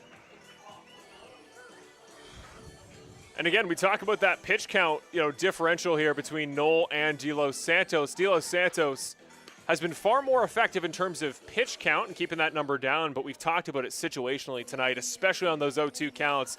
I want to see him clog up some at-bats. Really, just throw some junk, see if he can get some cheap swings, because one of the best offenses, certainly one of the most disciplined in the IBL, you can't be serving him up meatballs on 0-2. Well, and not even meatballs, but just strikes in general. I mean, you've got options available to you, burying back foot sliders and putting the fastball up at the letters and throwing a 2-seamer on the outside corner that tails away 4 inches. And that's the one thing that he hasn't, as good as the slider's been. Here's what I'd like to see now. Noel is getting that call 2-3 inches off the plate to the first base side of the plate. De Los Santos has a good live 2-seamer. I'd like to see him try and take advantage of that outside corner. Swing and a miss there for Nice Brandon change up Hoop. there. If we were live at a Welland home game, or if you're at the All-Star game last Sunday, you'd be hearing Hoop There It Is chants for Brandon Hoope, but smaller home attendance here, although pretty solid at Arnold Anderson. This is where I'd like to see that outside two-seamer go 3 or 4 inches off the plate. You either get a chase or maybe even a call. Got the call that time. Strike out on 3 pitches. Sits him down. Brandon Hoope becomes the 3rd batter retired on a strikeout today. Well, a heck of a call there. I didn't see that coming, and neither did Hoope, clearly, because that was what they call that's that back foot slider, but he managed to catch the corner of the plate on his way through. And here's our boy up. From that Morello ejection. Didn't even have a second look at the umpire. Just took his walk back to the dugout. Well, it seemed like quite a reaction from Morello for a first inning strikeout or a second inning strikeout. You know what I'm saying? It's like it's really early in the game to be that angry about it. It's like he'd had 7 innings of history with the umpire prior to that. He was a little bit aggressive. Right? Exactly. That's exactly what I was thinking. It's like, man, he just went off. First chance he got. Here's Ryan Patres. Well, whatever he decided to talk to himself about in the dugout between innings, De Los Santos has certainly figured it out because he's throwing nothing but strikes. Here's a chance, though. 0-2. This is the problem spot from the last inning. Outside slider should get him swinging. Patres looking at 0-2. Grounded out in the 2nd. And strikes out in the 4th. Strikeout number 4 on the day for Pedro De Los Santos. He got away with one there. The catcher asked for a front door slider, and he missed his spot by a couple of feet, but got the swing anyway. At a certain point, a pitch that volatile, it doesn't really matter where you put it as long as your catcher can get in front of it. So here we go. Good start to the 4th inning. 2 straight Ks, back-to-back batters. Jonah Weisner is back up for the 2nd straight inning, 3rd time today. A fly out and a bunt successfully to first base has been his day so far. Well, as happy as Ryan Patres is to get a start tonight, it just didn't do him no favors by a tough throwing lefty matchup. He's been overmatched a couple of times there. He'll be sure happy if Brantford goes to their bullpen. Jonah Weisner up now 2-0 as that one goes inside. The last one well outside. Weisner, one of the speediest players in the entire IBL. Not a guy you want to let on with a walk, and that's 3 straight balls for 3-0. Dude is a jackrabbit. Where did those strikes from the first 2 batters go? 3-0 for, I believe, just the 2nd time today. The first was a 4-pitch walk. Make that number 2. That one well low in the dirt. Jonah Weisner. Mature plate discipline. He'll take those 4 straight balls in the dirt, and he'll get a free pass to first base. 2nd time he's been on base today. The first time was a bunt. And here comes Brandon Luther up for his 3rd time today. Ground out and an RBI single so far in the contest. So here we are in the same situation we were in the 1st inning, 2 out and nobody on. A 4-pitch walk. And we'll see if, I just certainly see a stolen base here. Oof. I think he was getting ready for that one to hit him straight in the back. Does just curl in to. Well, he really wanted that call. He looks very frustrated that he didn't get that call. I will be absolutely shocked if the runner does not go in the next couple of pitches. Keep an eye on Weisner. I already said it, one of the fastest. 1-0. Nice pitch there in the zone, even the count against Luther. 2 outs in the inning, 1-1. This will be De Los Santos' 62nd pitch. Bust that 2-seamer in on him, see if he can get a roll over. That ball straight to the 3rd baseman, Lefebvre. Too late over the head again. 2nd time he's missed the throw to first. Runner's coming around. He needs to get that ball to Savage. Holds up, but Lucas Lefebvre's had 2 throws to first today. Both looked about identical, and neither got to Ortega. Well, there was absolutely no reason to even try that throw. He had no chance to get him. He was darn near to the base when he released the ball. So sometimes we try and compensate. You could see the spin on that ball going up the 3rd baseline. That was a tough play. I don't begrudge the error because you could see the spin on it. It was off the end of the bat. But you just, like I say, you just can't make that throw. So now you've got a situation where you got a guy hitting 400 up here with 2 runners on when they're already up 2. And so, and the league's leading home run hitter on deck.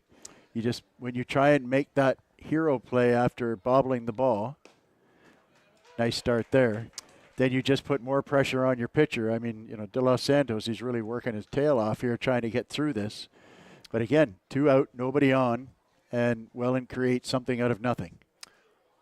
Here's the 0-1, Mateo Portolato. Nice pitch there, too. Very nice pitch. 0-2, 2 outs. This was the problem spot, and a big pitch here. Big at-bat for De Los Santos with runners on second and third. So 2 options here now. Marshall, an 0-2 pitch. Now you got a strike-to-ball slider outside, or you run him in with the two-seamer. Here's the 0-2. Oh, you messed with it. Well in the dirt, but hey, no, that's what we were talking about before. No shame in missing at 0-2. If you're going to miss, number one rule whenever I coach pitchers, man, if you're going to miss low. Because nobody ever got killed by throwing a pitch at the ankles. Unless your catcher doesn't get in front of it, which we have seen a couple times with the runner on third. 1-2. 2 outs to Portolato. He's 2 for 2 on the day. Make him 3 for 3. That ball's by the pitcher. That ball's by the shortstop. 2 runs come around. And once again, it was an 0-2 count with 2 outs, and the Jackfish get 2 more runs out of it. 6-2, now the lead for Welland. I just don't know why you come inside with a breaking ball there. You just hit it, and he did, and he killed it. And, Cantor, that's another pitch, another ball that comes out at you at 90 mile an hour. Well, here's Robert Mullen. We talked about his success this year with the long ball. Only 1 base runner now on first base. It was 2 a moment ago, and Portolato with the 2 RBI single to bring both of them home. That ball well off speed, well wide, but still Mullen swings at it. That was the slowest pitch he's thrown all night. Just giving him something else to look at. 0-1, 2 outs. Welland's lead now up to 4. Nice pitch there, just a little bit too low. Evens the count 1-1. The count now for the top 4 in the lineup, a bunt on base and a walk for Weisner, and then 1 RBI, 2 RBIs, 2 RBIs. For Luther, Portolato, Mullen. There it is Identical again. off speed there. I don't know. I don't even know what that is, to be honest with you. It looks like I don't even know. It's not a changeup. Looks like he's throwing a beer to his dad at a barbecue. That's just a, it's like a soft lob. He looks like he's throwing the opening pitch out. That's true. 1-2, Runner. 2 outs. Nope. Oh, my goodness. Switches it up with the speed. Hard ball at the knees of Mullen. That'll even the count at 2-2. See, and this is what I was referring to earlier, where I'm wondering if they're going to get that pitch that's outside with the two-seamer. That ball fouled off. Count remains 2-2. He tried to go inside again, but it didn't work out last time. That's the similar pitch to what Mullen hit down the line for a 2-run single. I'd really like to see him try that two-seamer that tails off the plate. Noel's been getting that call all night long, and De Los Santos has not been trying it. 2-2-2. Mullen hits that one out to left field. Tachioka should settle under it, although ranging out is Cantor, who makes the catch. Then a little slide at the end for some pizzazz. Retires the side, gets out of the inning with only 4 runs worth of damage. But, Brian, I said it before. I think if you space the pitches in this ballgame out in a different order, you can make a winning ballgame for De Los Santos so far. But just the times he's given up hittable pitches are the reason this team's down 6-2. Well, the word I'm looking for, I'm finally coming up with, is sequencing. Right. And you've got a guy set up for 1 of 2 pitches, and that you just throw something that he, in the zone that he can hit, and not just hit, but hit hard. And these are the top 3 of the top 8 hitters in the league, and he keeps making mistake and mistake. Now, part of it is him making a mistake, not throwing it what's called or what was asked for, and then part of it is the sequencing where it's just the wrong pitch for the situation. And that is what separates the wheat from the chaff, as they say. And, Brantford has probably had as many base runners as Welland, but they're just not – Noel isn't making those mistakes. Well, what has been a picture of much controversy to this point in the night. Halen Noel back on the mound here for the Welland Jackfish. He's once again on the winning side, despite giving up some hittable stuff, letting the Brantford Red Sox, a couple of their hitters, specifically the top of the lineup in Black, Tachioka, Ortega, and Watt, giving them something to work with. But Again, we ask again, now that guys are coming back up, this is going to be Bateman, Black, and Tachioka, 2 of whom are coming up for the 3rd time today. You got to be understanding of where that outside of the plate is. And you brought up a great point earlier. We don't know if the home plate umpire is calling that outside of the zone. It's right from our perspective, left from the outfield camera you see right now.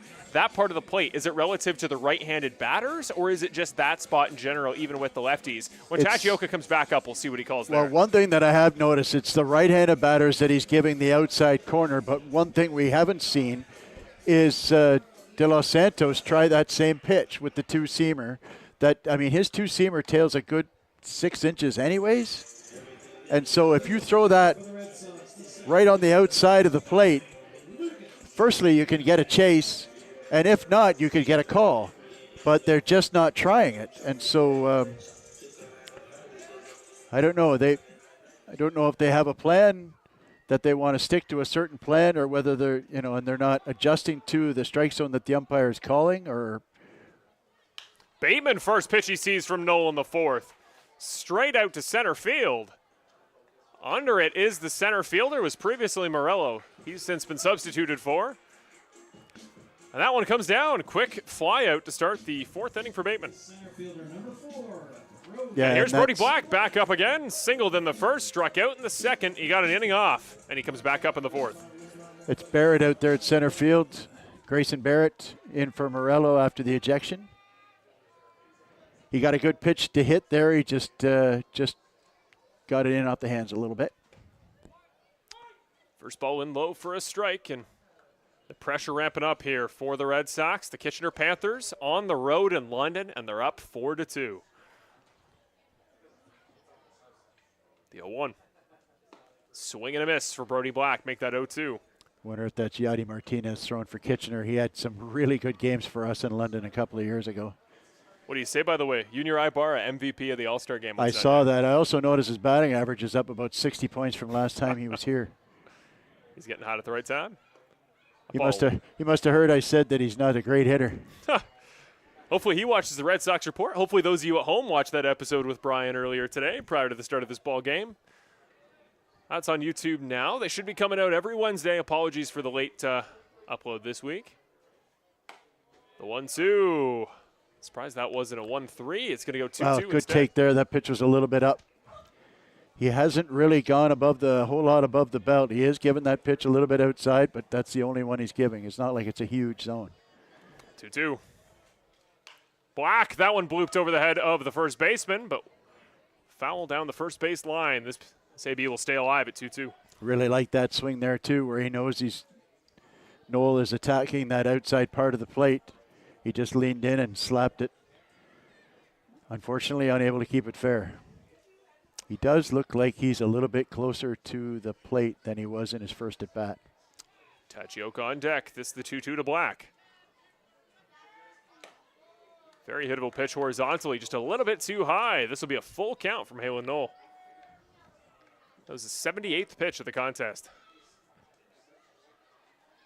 They're getting a lot of good at-bats out of their players, Brantford is tonight. Swing and a miss. Big pitch there by Halen Noel to record his 6th K of the And that swing is a byproduct of the extended strike zone. There's no way he swings at that pitch as a rule. That pitch was probably 6 inches off the plate. I could see it actually almost to the line of the left-handed hitter's batter's box.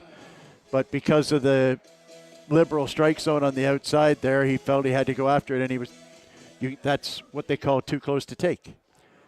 So he tried to foul it off. Unfortunately, he was unable to. So hopefully Tachioka can get something started here. Yes, indeed. 2 outs in the ball. This inning of the ball game. That one right down Main Street. Showed bunts again. He's already got 1 successful bunt on the day. Walked in his other at-bat. That's what's great about Tachioka. He'll get on base, and he doesn't care how he does it. Now fireworks out in right field. That's something you don't see much.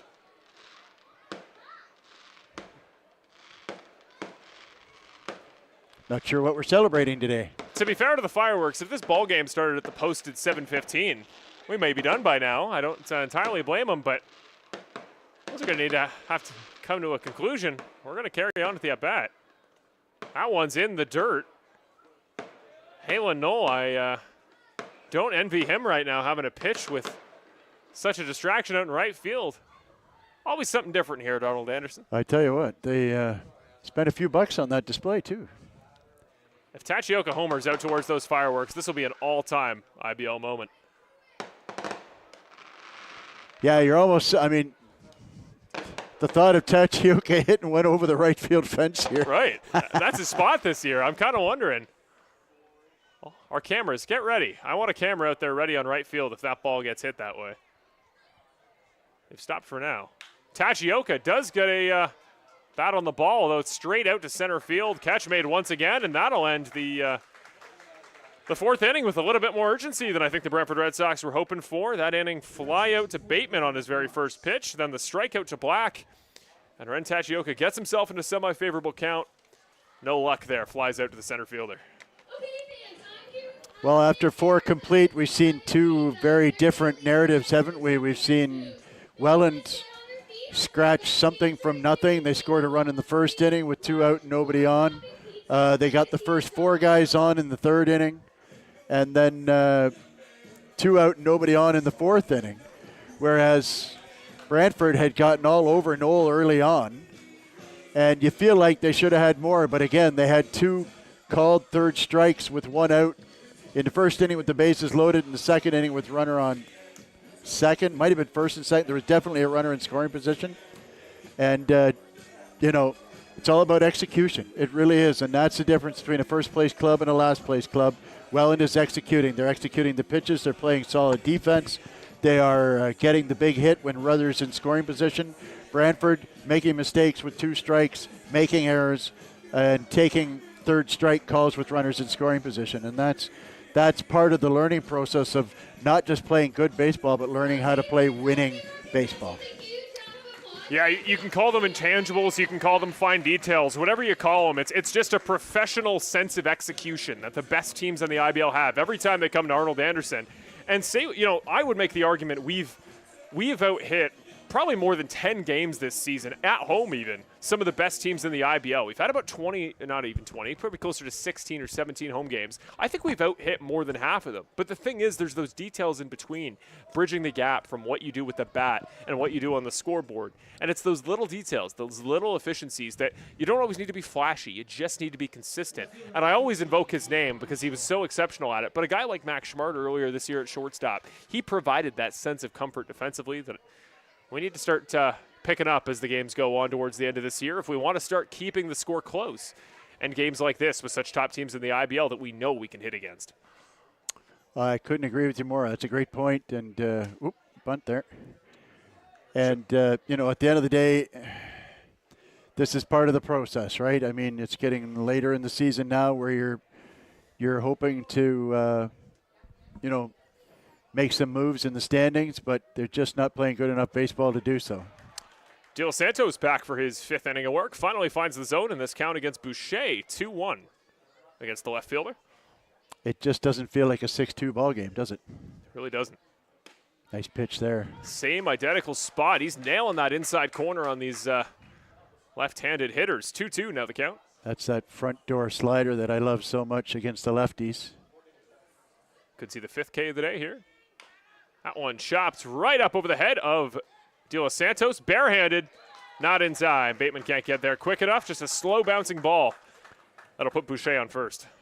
Well, and, good fortune goes a long way as well, where you get a guy to 2 strikes, you make a good pitch, he pounds it into the dirt in a spot where nobody can get him out.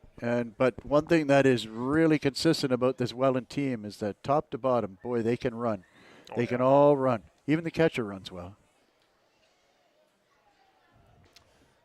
Well, here's Thomas Green up for the 3rd time today. Singled in the 2nd inning, but was then picked off and flew out in the 3rd. He's got Boucher on first. Ball in for strike 1. Well, there you go. There's that 2-seamer on the outside corner that he's getting the call on. So hopefully we'll see a few more of those. I want to see that ceremonial first pitch off the outside of the plate again. That was a fun thing we saw a couple times. That wasn't it. That was well in the dirt. Good job getting in front of it by Savage. 1-1. Great block there by Savage. Those fastballs are the toughest ones. You have absolutely no time to move, but he got down and got big got that spine at the right angle where it bounces off him and just stays right in his feet. Really good mechanics there. Savage, one of 4 starting defensive catchers we've played at this point this season. 1-1.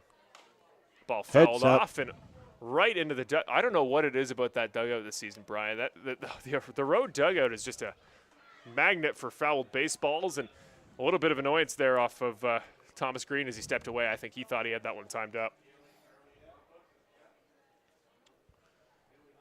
Yeah, we've seen it a few times, haven't we? Right-handed hitters getting tied up with something in and hard, and they just spray it directly off, and it goes. We had 2 go into the dugout in the Barrie game last week.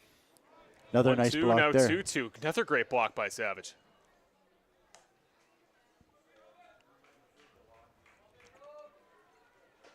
He must have heard me there in the early stages because he had those 2 missed throws in the first inning, and since then he has locked it down on defense. But yeah, and he threw out the delayed steal by that was Green. Porcelletto? Currently up at bat right now. Yeah.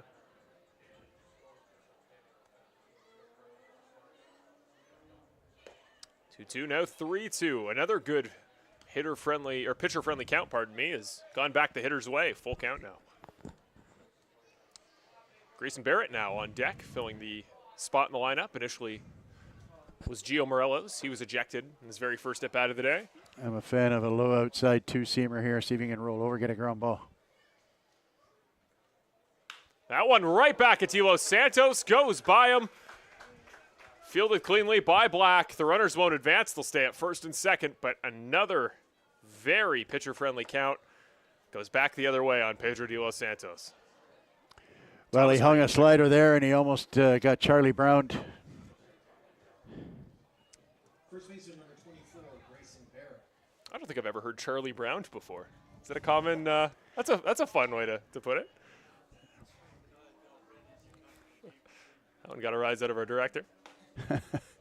First ball in for a strike. A little bit off speed there. Fools Barrett. Generally, only the older folks will get that reference. Well, Welland fans and Brantford fans can unite. We want London to beat Kitchener for both of our needs, and they're not doing so. The Panthers up 5-2. That one right past the gap between shortstop and third. And the bases are loaded. Stand-up single for Grayson Barrett. 3 straight singles to open up the 5th inning for Pedro Delos Santos, and I am all of those pitches were up, and so I sure hope that bullpen, the bullpen's going. He seems to be flying. It's a hot night, muggy, and may I say that De Los Santos is not what you would call a highly tuned athlete. You may be coming to get him here. He's trying to talk his way out of this one. Yeah, his first visit with the manager. He had one with his catcher earlier.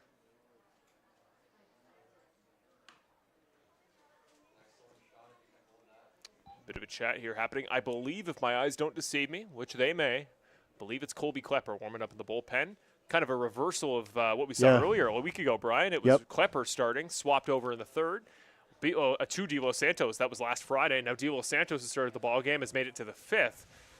But he's still 26 pitches short of what he threw in that contest in relief, and he's going to stay out there. They'll give him a little bit more leash, and Klepper is going to remain warming up in the bullpen. Well, here's the thing, too, is that now you've got Hoope up, and then you've got 4 consecutive lefties coming up after that. Now, it hasn't really worked out the last couple of go-arounds because he keeps making mistakes to those guys, but first pitch in for a strike. This is against Brandon Hoope, single and a strikeout his day so far. Those Welland players, he's thrown that really slow curveball several times now, and they never seem to swing at it. To this point in the year, 28 strikeouts this year for Hoope, second on the team only to Grayson Barrett. And he finds himself down 0-2. Delos Santos really needs this one to continue the rest of the inning. Lefebvre is back even with the bag. Well, he's walking in now. Okay.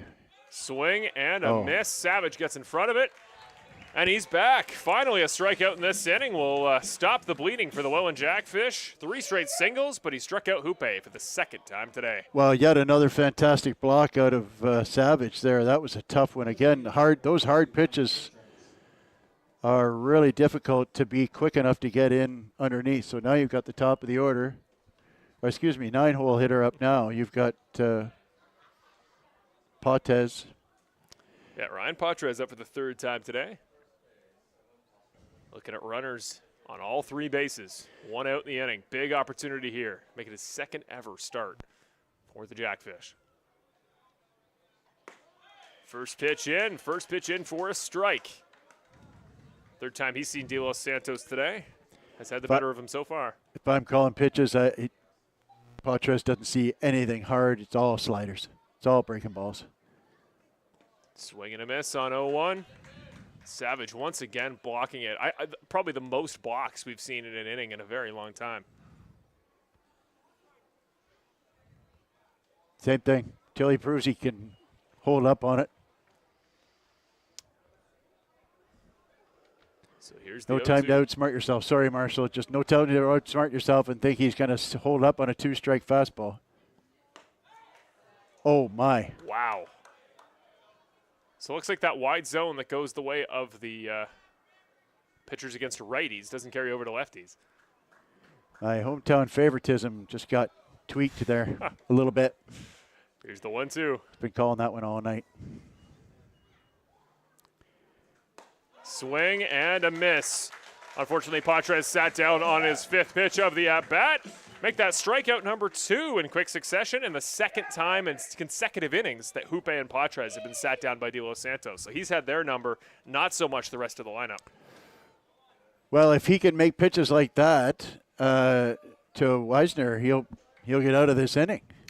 Interesting permutation here. Rare, I feel like you see a starting pitcher through 5 innings face a batter 4 times. Usually somewhere along the line, if you see a guy that many times, you're out of the ball game.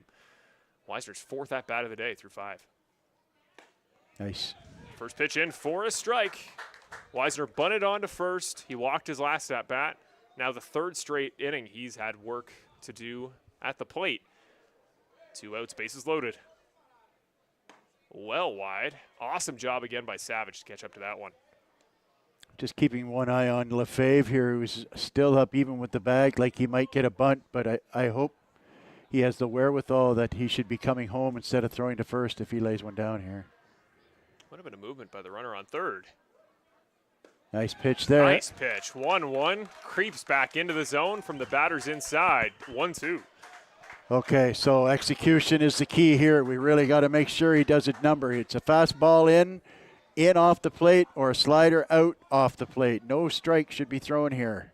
Crowd getting loud. 1-2. Time taken by the batter. Jonah Weisner's a veteran. He knows when he needs a little bit more time to get ready.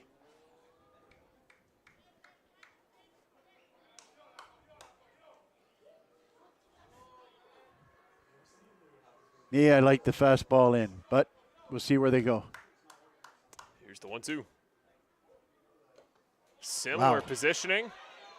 A little bit of movement, but realistically, Savage could pick up the ball, walk over, and make the easy tag there. So base runners will not advance. That's no less than 6 really nice block balls in the dirt by Savage. Hopefully there's some compressed air over there for him to get his wind back. 2-2 pitch. You got to think this pitch will have a lot to do with how this game gets decided. 2-2, 2 outs. That one chopped right at Lefebvre. Lefebvre, a quick misplay. Scoops it and 3. doesn't play it. Wow. Unbelievable turn of events. Lefebvre, the misplay with the glove. Runner scores from home.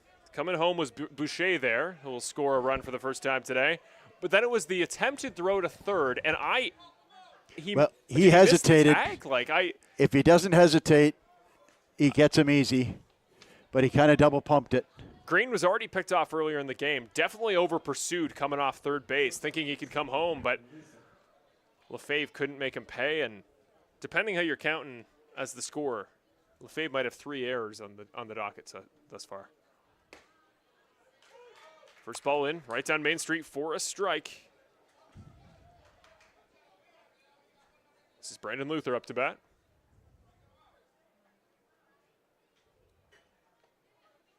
The 0-1, that ball sent to Bateman. Fields it cleanly. And there's the out. Ortega's done an exceptional job today receiving But holy cow. I mean, what a bizarre play. And you absolutely said it, Brian. That play could have been over 2 different ways to end the inning. Well, and you got to give full credit to De Los Santos there. Bases loaded, nobody out. He got himself out of that situation. He just couldn't get a play made behind him. And that's kind of been the case tonight. This has been one of the less memorable nights defensively for the infield tonight. We've had an issue at second, at short, now at third twice. That, by my count, I think 4 errors tonight, depending on how they're scoring it. Yeah. Yeah, you see 0 on your screen. I think more realistically that number is probably 4 for the Red Sox. The Jackfish, they have one that I scored as a question mark, but I think they are more or less flawless through the first 5 innings on defense. Well, 4 in the case of the Welland Jackfish. Brantford offense is back up, and I think, I mean, it was a little bit more delayed than we've seen. Still a lead for the road team in one of these home outings. We've seen Brantford so many times get back in the ball game. They start to wake up. They start to come alive through the 5th and 6th. But the 5 seems to be the magic number, at least for the Red Sox this season. That seems to be the number you can overcome. Any further, things start to get out of hand. But at least you got Ortega, Watt, Cantor up as your next 3 on offense. Yeah, they really need to answer here. I mean, you just need to look at the score line. 7 runs on 7 hits, and they don't have, I think they have 1 double. Other than that, I don't think they have an extra base hit. And so, you know, that's just not going to cut it when you're playing a team this good.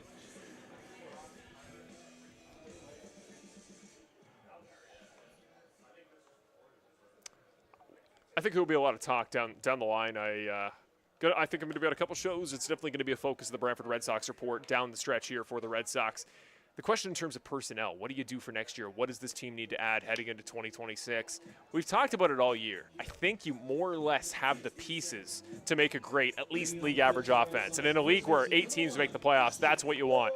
But it's the defense. It's getting that error number as low as possible, and it's, if you can help it, completely eliminating wild pitches. And if you do that, I think you have easily a 500 baseball team on your hands. Well, I certainly think that Savage has done yeoman's work keeping the ball in front of him tonight. The outfield, when healthy, and keep in mind you're missing a big piece in Paulus. Very true. Yep. Who is either their number 1 or number 2 or possibly. Anyway, he's a top of the order bat. 100%. And he's your starting center fielder. When he's healthy, Black moves back over to right. Nothing wrong with Watt, but he certainly defensively isn't anything like Black. So when they're healthy, there's that outside pitch that was not being called in the top half of the inning. When you get down by a few runs and that pitch continues to get called, you get probably more frustrated. Speaking of frustrated, Chris Ortega not happy to be down 0-2 here. Swing and a miss. Off the bat, sits down. He is frustrated in a way you don't usually see from Chris Ortega. And we're in the Brantford offensive half of the inning, which means it's time for more controversy with that far outside part of the plate and the home plate umpire's strike zone against these righty hitters. And again, you're setting up further on the right side. Ortega had a couple. He was reaching about as far as you still can to swing for power, and he still can't reach that baseball. Here's Cassidy Watt. That one fouled back. Brantford All-Star, Emmett Cooper, out to grab that one.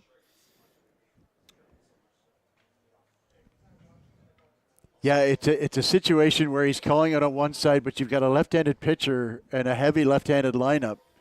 So it's tough to call that pitch both ways.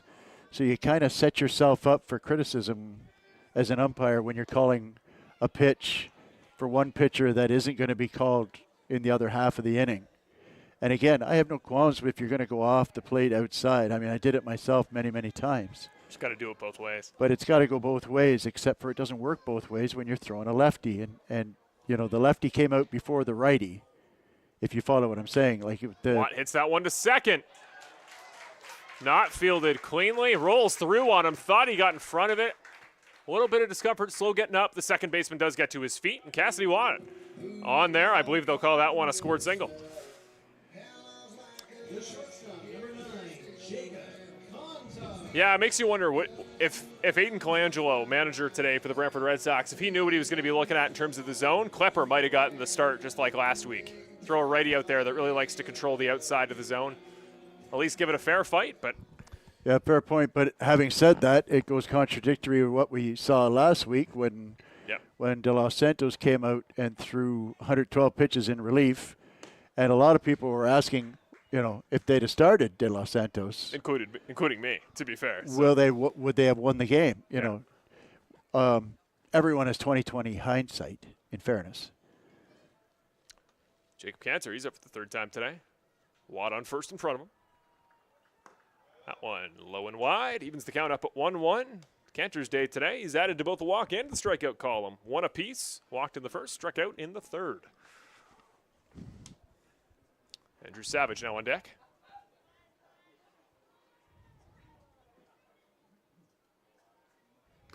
Swing and a tight miss there by Jacob Cantor. Down 1-2 here. Sorry, you go ahead, Marshall. Absolutely good. No, hadn't struck out yet to this point in the season in his 2 games worth of starting.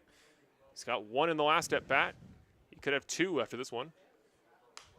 That one popped up and over our heads. Ball goes foul. 1-2. I just wanted to say that in Noel's defense, he saw what was being called, and he's been hammering it. He's absolutely hammered that spot over and over and over and over and over, and the Brantford hitters have not made that adjustment. Oh, 100%. Don't hate the player, or don't hate the player, hate the game. I don't fault Noel at all. So, like I said, he saw an advantage, and he's taken it, and, Mullen, the catcher, is a smart guy. That ball up, foul, potentially catchable. Watch out, though. Out. First baseman goes halfway over the fence there. That's Mateo Portolato out there playing first today, and he had that scary moment at the fence earlier. I'm glad he's not putting his body on the line past the point of we know resistance. For sure he has no qualms to go and chasing foul balls, that's for sure. He gets a long way with those good wheels of his. Well, with Cantor down 0-1, the least he can do is 1-2, pardon me, is keep this at-bat alive. 95 pitches now for Halen Noel. Try to get that number into triple digits if you can. Strangely, I don't see, even at 95, I don't see anybody throwing in the Welland bullpen.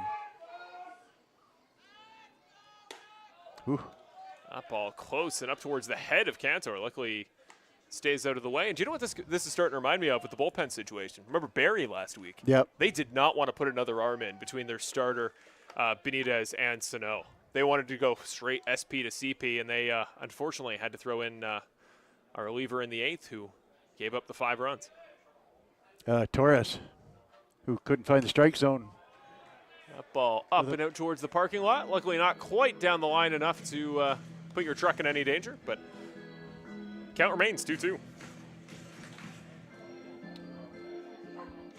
Andrew Savage, one of the rare players who on the on-deck circle keeps his catching pads on, but just took them off a moment ago. He's ready to go. I hope that doesn't do anything with karma. Well, the only way, obviously, he would get an at-bat is with a double play. Don't put that out in the world. 2-2. Pardon me, 3-2. That one once again sent foul. Oh, you get over to that diamond, you. Thank you. He's put a ball in right field 3 times in that field next door to us here at Arnold Anderson Stadium, that junior field. He's got good power. He just needs to put it forward, and he could have his first career either triple or ideally a home run.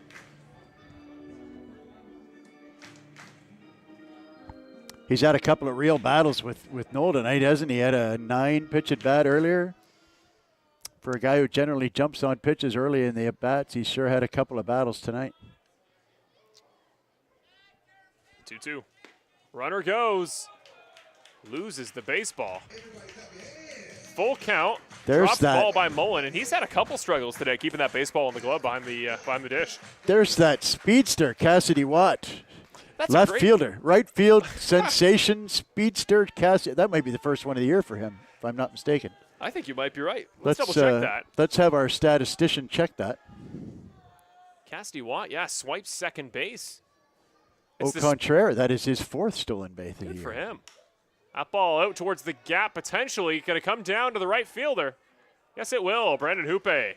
Easy catch underneath that one. So a very long at-bat comes to an end. Cantor at least flies out, doesn't strike out, but Cassidy Watt, the spirit of right field is in him today. Gets the call at right field on defense. Hasn't had much to work with out there, so he's kept the legs warmed up and let it rip there. Nice job by the traditional back catch. He says, "Who says I'm a catcher?" Now here's a man who might be coming for his job. Andrew Savage up for the third time today. Hasn't done much with the stick today. Struck out in the first, popped up in the fourth. And full disclosure, he's 4 and has not been caught. There you go. Oh, he got a great jump. He had a running jump. I'm not sure Mullen had a chance, even if he did pick the ball cleanly.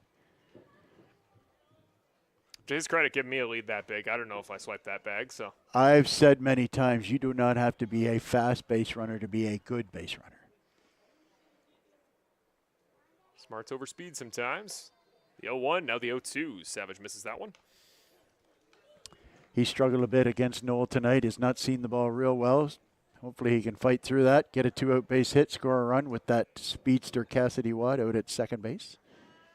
Should he be needed? He's got Veyu behind him, who singled his last time up. Here's the 0-2. Swing and a miss. Andrew Savage. That will end the bottom of the fifth. Second strikeout of the inning, and that is Noel's 7th of the day. Impressive job today. Again, I know there's been controversy. Score those how you want, no matter who you are. I mean, with how far he is to still have strikeout stuff, especially 2 in his 5th inning on almost 100 pitches. Not a bad ball game for a guy, again, 6.75 ERA coming into today. You know, they made him work early on. They drove him up. He had 60 through 2 innings, I think, if memory serves. And so he settled in nicely and hasn't given them much of a chance to get a rally going. And, you know, like I said, there's still no action going on in the Welland bullpen, even though he's up at 100 pitches. You know, I can't imagine him throwing more than one inning, you know. Well, as we get ready for the 6th inning of today's ball game here and some Friday night action at the IBL's Brantford Red Sox YouTube channel here at Arnold Anderson, we'll hear a quick word from one of our partners. We'll be back in just a moment. Stay tuned, and we'll be ready for the 6th inning momentarily.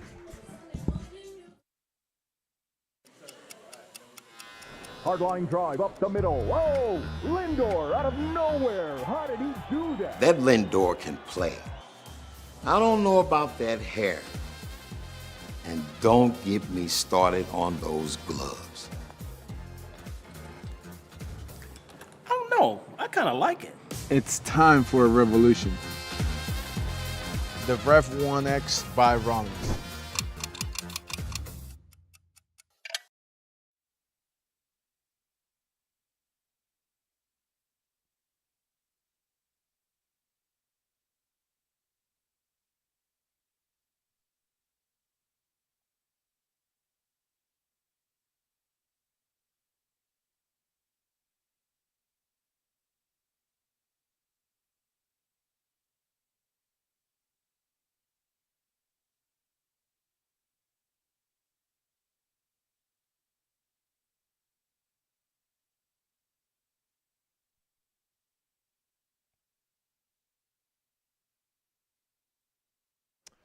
And welcome back to Brantford's Arnold Anderson Stadium for some IBL Friday night action as the visiting Welland Jackfish take on your Brantford Red Sox.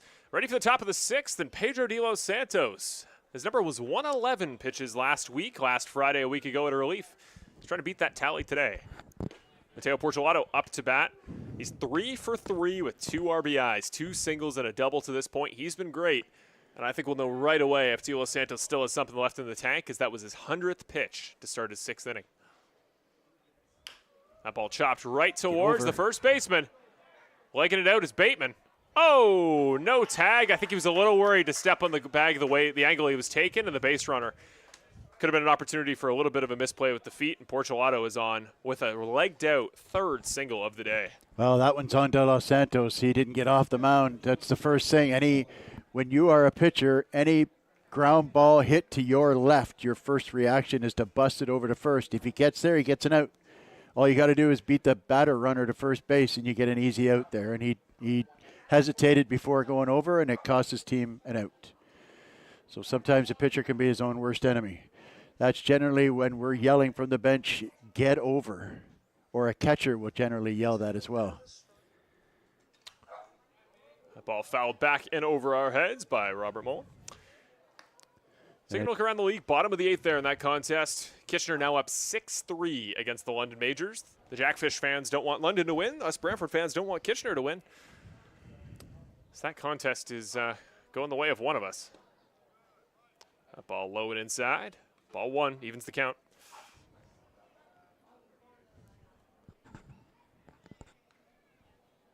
So 1-1 to Mullen, who is 2 for 3 on the day. 3 RBIs, though, and 2 singles.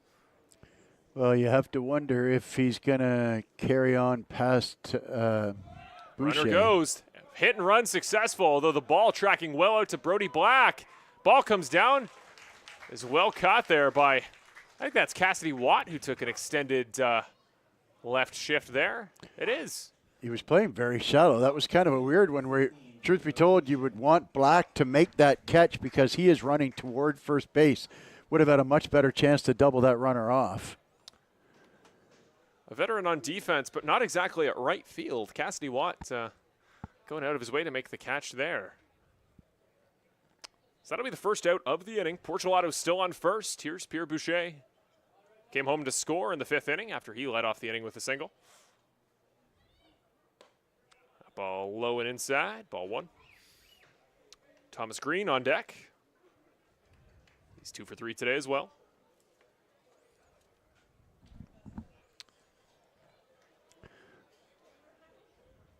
De Los Santos, the 1-0. That ball chopped to Bateman for 1. Just for 1. Thinks better of the throw, and at this point in the ballgame, Brian, I don't mind that call. No, it's good job. It was a high chopper, and he couldn't get in there to take the long hop, so he had to hang back and wait for it. So the only play he had was the second. And good hold by Cantor, not trying to make that hero play to get the double play and risk potentially another overthrow as happened earlier in the game. So now you got 2 out and a runner on first. And you just want to make sure that Green doesn't hurt you because you've got a lefty coming up after him. So the fielder's choice puts Boucher on first in place of Mateo Portulato.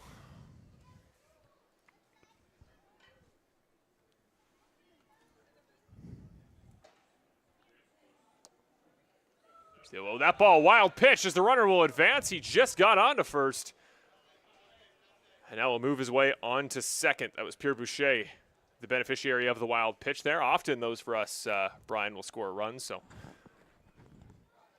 And I forgot all about that. Now, I don't know if you noticed, but the ball came over and hit one of the bats. We talked about that earlier in the year. We talked about that earlier, but when I had my 22U team here, I specifically asked the home plate umpire, Steve, I'm terrible with names, but he's an IBL umpire. Yeah, he's an IBL umpire, and he was doing the plate for our game. And so I asked him about that, and I said, they put the bats out in play, and he said the ground rule is if it hits it and stays loose, then it's a live ball. If it gets caught in behind or gets caught in between 2, then they'll kill it and advance 1 base. So just for clarity, for those of you who were wondering the same thing I was, it's such a rarity to have equipment out in the field of play at this level. My only concern then would be in there a little bit of gray area as to what a ball is considered loose or within the bats. Well, and that's the point where you instruct your catcher to play it similar to what a center fielder would do if a ball goes through a hole in the fence. Oh. I didn't catch it. Did that one hit a vehicle out in first? It just missed my truck. Oh, Brian. It just missed it. All righty. 2-2-2. Mr. Green, we're going to have words if you hit my truck. I was going to say, there may be some unfair commentary, anti-bias against Green if he hits your truck out there. To his credit, he doesn't know. But he does know he's taking a walk back to the dugout. Strike 3 there for De Los Santos. That's what you get for hitting a ball close to my truck, Sunshine. Karma is real, ladies and gentlemen, as gives Brian Hawley a scare and is subsequently struck out. Don't mess with a Dodge. And what's the number there, Brian, for Mr. Pedro De Los Santos? Perfect, 111. His total from last week. If he's pulled from the game, that's back-to-back 111 pitch performances. So it'd be very curious to see if because there's not a lot of action. They had somebody warming up earlier. It's going to get awful loud in here because everybody wants that free pizza.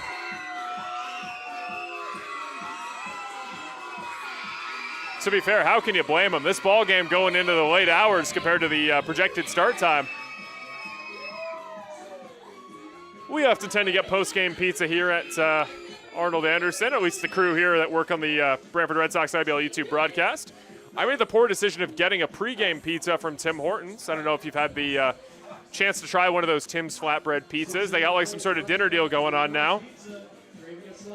I'll tell you, the post-game pizza, they're not a team sponsor of the broadcast, so I won't name the provider, but post-game pizza, much better than the pre-game. So I don't blame the fans for getting excited here at Arnold Anderson. Any free pizza is good pizza. That's a very good point.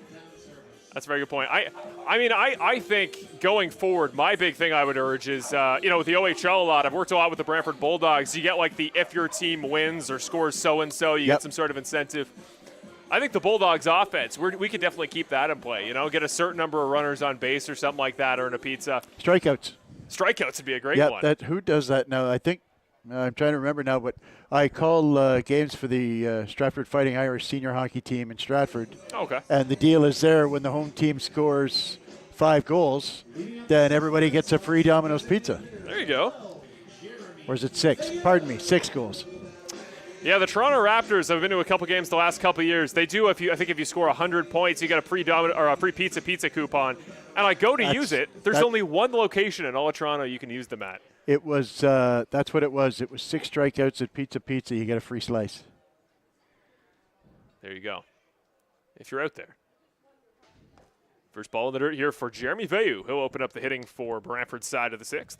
So if you're a pizza place in the Brantford area and you happen to be listening to this broadcast, we have an infield provider. We can be bribed. Just letting you know now. And we can be biased, as with the green truck incident from a moment ago. We go both ways. Speaking of going both ways, 1-1 now the count to Veilleux. Next up is the Lucas Lefebvre. He's on deck after a double in the second. Veilleux, big swing, but a big miss. 1-2 now. Halen Knowles trying to chase Pedro de los Santos' total. That was his 106th pitch of the day. Finally seeing some action in the Welland bullpen there. It's a little dark over there, so I'm not sure.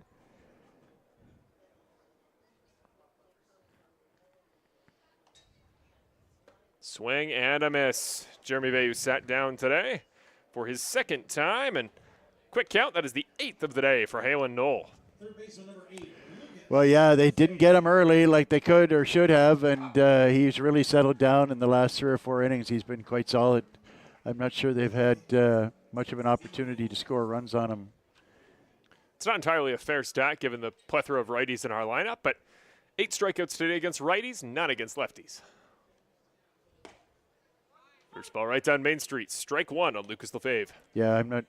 Is anybody other than Tachioka a lefty in this lineup? Savage is a righty, I believe. He's played so little. No, I think Tachioka is the only lefty. Not entirely a fair stat, but it's still technically and true. That and the fact that Tachioka almost never strikes out. All ones on the scoreboard. It's the Lucas and Lucas doubleheader. 1-1 to Lefebvre. That one chopped right at the third baseman. That one in time, as Green will throw that one easily to first. Porcelato tags him out, and your arch nemesis, Brian. Nice throw there by Thomas Green. Nice play by Porcelato to come off the base, get the glove out in front to get the tag without a collision. Not only a good mechanical play, a good safe play as well. So here comes Bateman. 2 outs in the inning after the ground out by Lefebvre. Brody Black on deck should he be needed. Swing and a miss. First one here, and Halen Knoll, he's picked up the strikeout stuff on the closer side to the right-handed batters as the game's gone on. Interesting to see. Yeah, that was Bateman trying to pull a ball that was off the plate outside. That one finally caught up to by Bateman. That'll bloop in for a hit.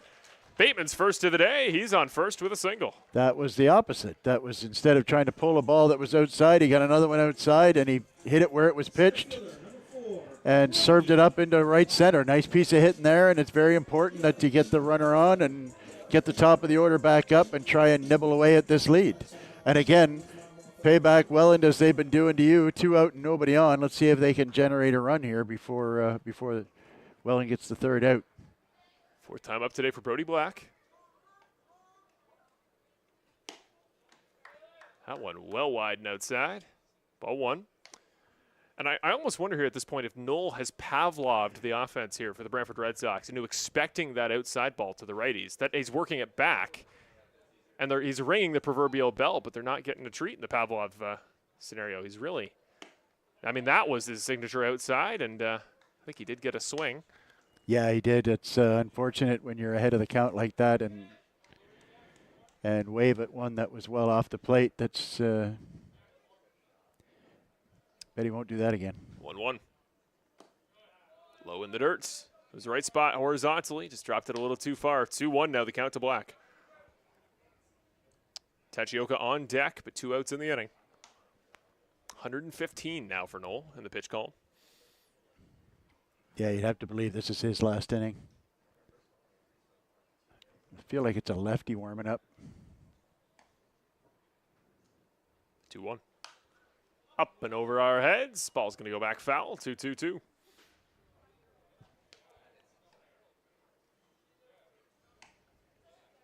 What an interesting couple games it's been here at home, Brian. It's just occurring to me now. We had, I believe you were here for the contest where we played through essentially a thunderstorm by the 8th inning. Remember, we had those fireworks earlier. Yep. What was last week was just the weird, 5 innings of relatively, hitless, scoreless ball. That big 8th inning, that was a fun contest. Only good games here at Arnold Anderson. That ball wide for a full count. 3-2, 2 outs. Biggest pitch in baseball. And the runner on first to be going. Yeah, that runner is Bateman. We know he's got wheels. This could be Knoll's last pitch of the day if it's a strike. Or a walk, to be fair. 3-2. Runner goes. And so does the batter. Strike there. He started to walk towards first. I don't know if that one was ever particularly in doubt, but Haylen Knoll, 118 pitches, and his final one of the day might be a strike. I believe Black thought that was up. It's the toughest direction to tell from up here in the broadcast booth. That's the 6th inning coming to a close, and new pitcher on the mound. It is indeed Mr. Colby Klepper, as I prophesized earlier. So we've done the reverse. The 7th inning, still the actually, no, pardon me. He still threw 6. I'm pretty sure he threw 6 last week, so you still got 6 out of him. You had same innings, virtually the same pitch count. Yeah. Just significantly different result as far as the runs allowed. Similar score, yeah. Colby Klepper is going to be the man on the mound when we return here in the top of the 7th inning. And let's see where we are in the Welland lineup. Next up is going to be Grayson Barrett, who, remember, is substituted in at that 7th spot for the ejected Gio Morello. Brandon Hoope then hitting up next, and Ryan Patres, and I mean, this has been the storyline all day. That 8 and 9 spot for the Jackfish has really been their only place without offense. They have 4 straight strikeouts between Hoope and Patres combined. We'll see if Klepper can get to them the way that De Los Santos was, as they now face a pitcher from the other side. Yeah, so an adjustment period here, but with this lefty-laden lineup with the Jackfish, it's not so much the bottom of the order, it's that top of the order. Now you got 3 lefties facing a right-handed pitcher, and the lefties were enough trouble on the lefty, to be honest with you. So, I mean, that's why they're 3 of the top 8 hitters in the league, as they just go to town. And Porcelado, who has another, is it 3 hits or 4 hits now? Yeah, 4 in the ball game. And he was batting 400 coming into this game. So most likely, if you got an up-to-the-minute situation, he's probably taken over the league lead from Tachioka, I would think. That's a good point. Well, here's kind of a big picture question with 3 innings left. I would say, what can we replicate from last Friday against Barrie? I think that was more that pitcher, that Torres, that came in out of relief that opened that game up more than anything. But what can the Red Sox do as far as hitting approach? Let's say you get a different pitcher than Knoll. How much can you really put out of your head? What struggles you've had? Another question, how do you kind of recreate the virtual zone in your head? Because the question, I guess, for you, Brian, as a former umpire, should we expect with a new pitcher coming in, if we see one for the Jackfish, is that zone projected to move if he's throwing the other way? Like if it's a lefty, as I think you said from the bullpen, should we project that similar strike zone is going to come back, the one we've seen De Los Santos throwing with, or is that a logical leap the Red Sox shouldn't make? Well, it's a bit of an open-ended question there. So I guess the best I could tell you is that you hope that the strike zone remains consistent regardless of the pitcher. There's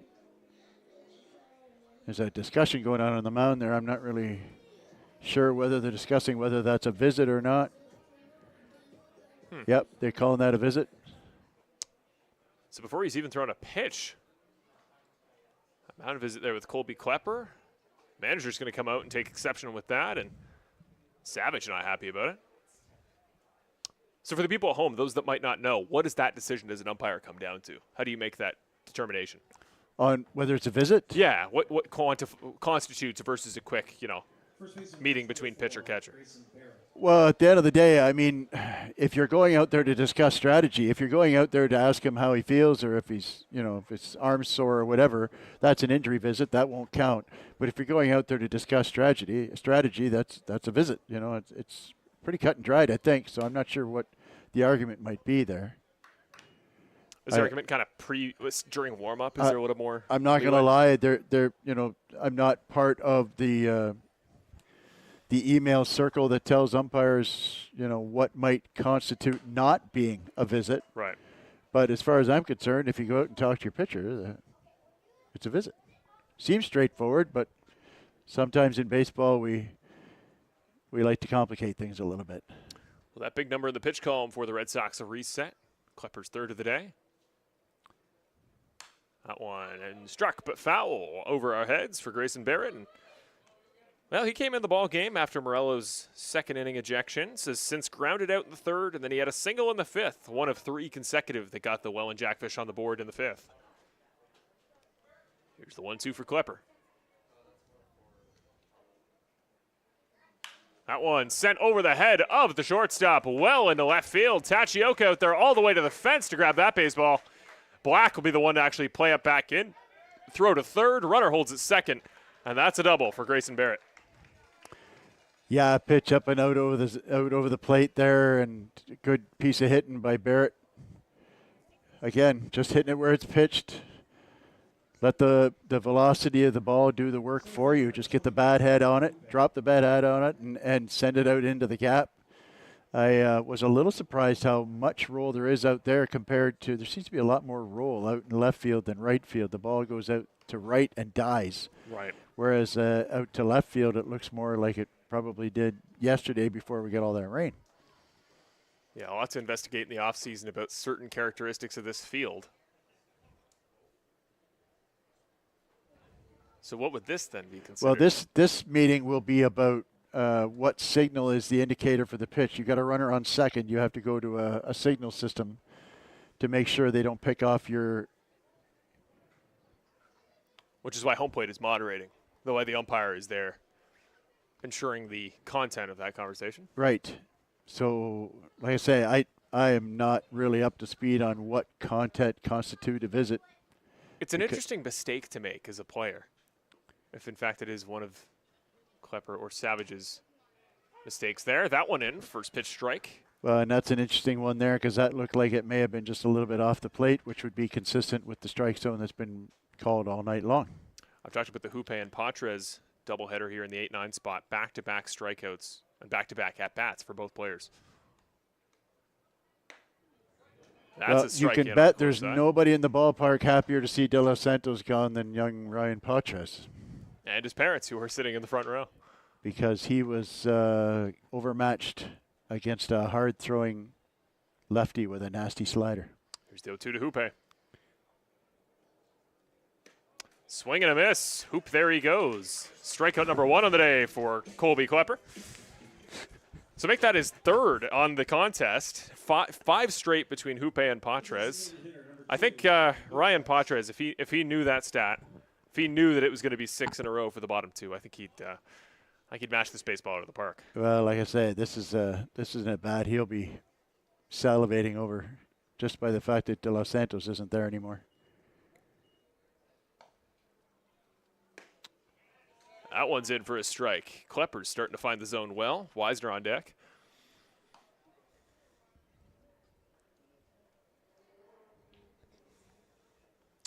Nobody on base, 1 out in the inning. Here's the 0-1. That one wide off the zone. First miss in a while. First time Klepper's really tested the outside on a left-handed hitter. Well, that's a good take by Patras there. It was a tailing pitch that started on the zone and went off it. Ryan Patras even 1-1. Swing and a miss there. This will be 1-2. Patras looking to get on the board here in his second IBL start for the Jackfish. Again, usually the bullpen catcher for the IBL's best team. Well, you know what? He had trouble with the slider from the lefty. You got to think breaking ball from the righty to see if he can put it in play. Here's the 1-2. And that's strike 3. Strikeout number 3 on the day for Ryan Patras. Make that 6 consecutive for the bottom 2 for the Jackfish lineup. Very top-heavy in a way that I think we alluded to pre-game. Might not potentially be the case. I'm surprised Hoope, again, a gentleman who was at the All-Star game on Sunday, more surprised he's had 3 straight strikeouts. Good sample size, too. It's against 2 different pitchers. Here's Jonah Weisner. Brandon Luther now on deck. So a big at bat here. Obviously, you can't let them get any further than they are. So a big out here for Klepper. That one fouled off. I got to say, Jonah Weisner, I know the Welland Jackfish fans travel well. They did to the All-Star game, and that game was in Hamilton, but you'd think he was a Hamilton Cardinal the way Jonah Weisner got cheered pre-game. He has got a good bit of fan support out there in Welland. 0-1 is his count versus Klepper. Hasn't struck out yet today.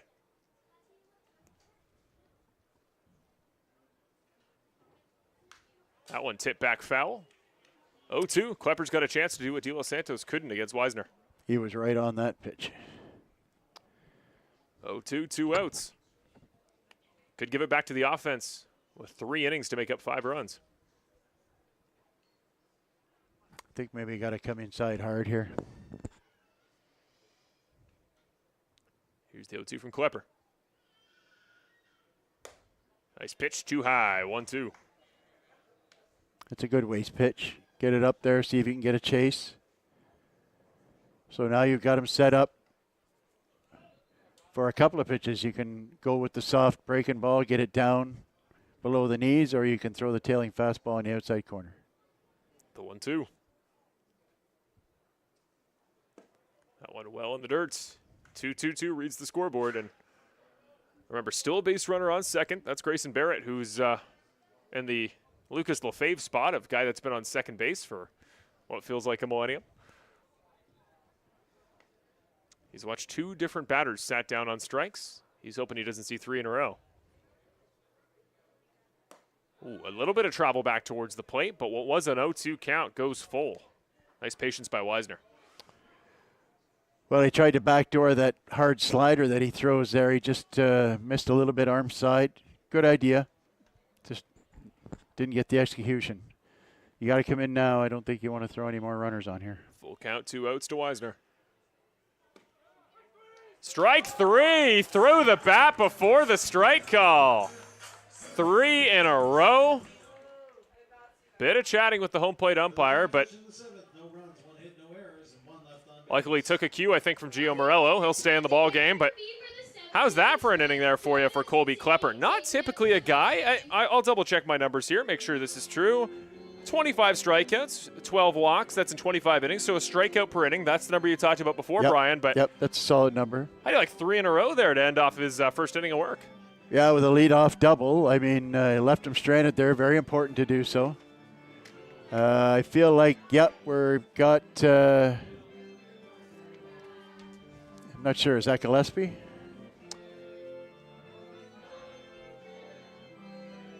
Yeah, okay. I have yet to see a number on the pitcher for the Jackfish. I think that's still Halen Knoll. No, it's a lefty. You're absolutely right. Thank you for the correction. Not many pitchers tend to feature in the Welland Jackfish's rotation. This is the least players, looking at their stat sheet, I've ever seen on a pitching lineup for an entire year. So, as some of you have pointed out there in the YouTube chat already, the IBL Point Streak website has been a little bit on the fritz today. So, Apologies for the delays on identifying pitchers, especially with the defensive substitutions that Welland has made since Morello's ejection in the second. Down to the Knights of Columbus table to claim your prize, and congratulations. Thanks for supporting the Knights and the Red Sox. So 3 more opportunities here, Brian, for the Brantford Red Sox offense to come back up and close that 5-run deficit. Not a bad bunch of players to see up next, though. Tachioka, Ortega, Watt, your first 3 at the bottom of the 7th. 33 is Daniel Howitz. Guess where he's from? Brantford, Ontario native. A Brantford, Ontario native. He is 3 days older than me. So a 22-year-old is a left-handed pitcher. 6'2", 245. There's a lot of big dudes in that bullpen. I'm not going to lie. I'm hoping that Brantford can get close enough to get Mendez into this game, because he is fun to watch. That dude, man, he throws it so hard. 94, 95.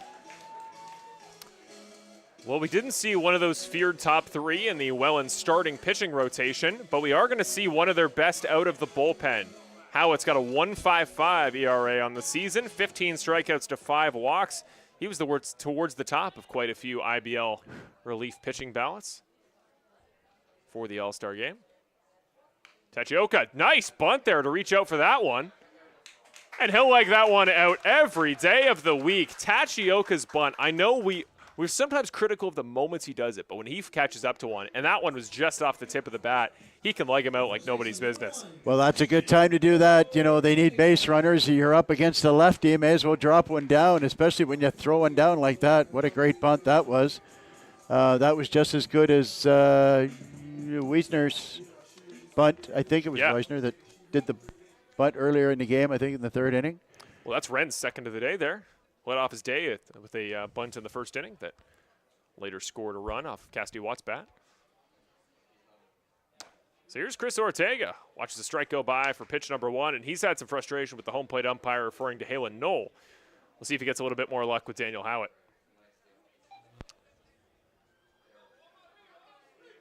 My director just told the cameraman to watch for Tachioka's stealing, and he's done so for good reason, because he is one of the very best in the IBL. If not, I believe he's got the league lead. I got to think 17's the mark, although granted I haven't checked in a moment. And again, we talked about that one caught stealing earlier this year.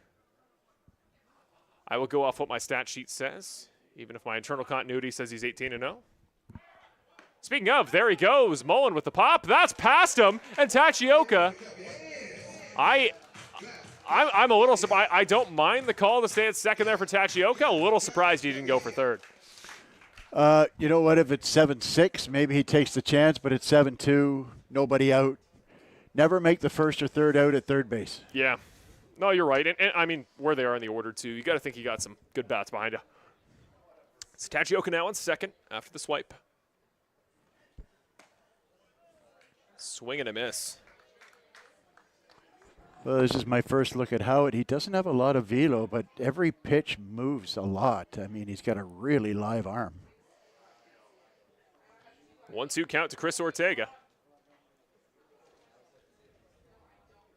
See if any movement for Tachioka. The ball's in for a strike. Ortega sat down for the 2nd time today. An uncharacteristic pair of back-to-back strikeouts for number 1.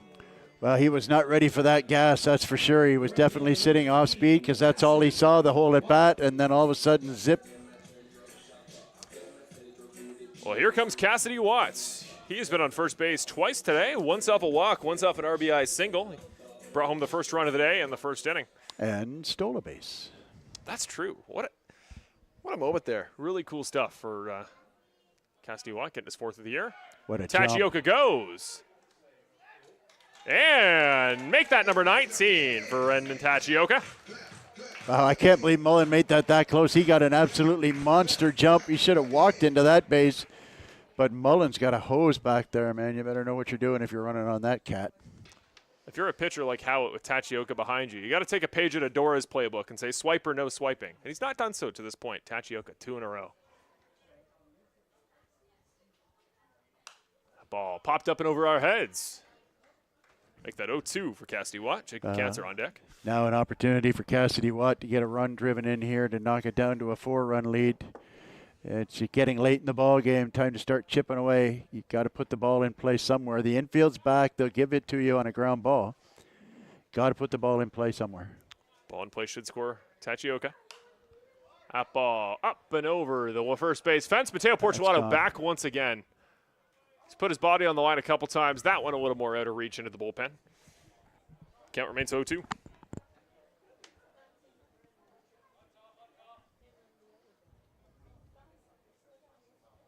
Some support there for Daniel Howitt in the YouTube chat. Whatever it takes here. Just put the ball in play. You'll score a run for your team. Tachioka on third. One out in the inning. Swing and a miss for Cassidy Watt. Make that back-to-back strikeouts for Daniel Howitt. The only thing that's got by him was that Tachioka bunt that led off the inning. He gave up 2 swipes, but he's had success putting balls in the strike column. Here comes Jacob Canner. Walked in the first, has since struck out and flown out. The Red Sox have now been struck out 11 times today. That ball straight back at the pitcher. It'll get by Howitt. Won't get by the second baseman.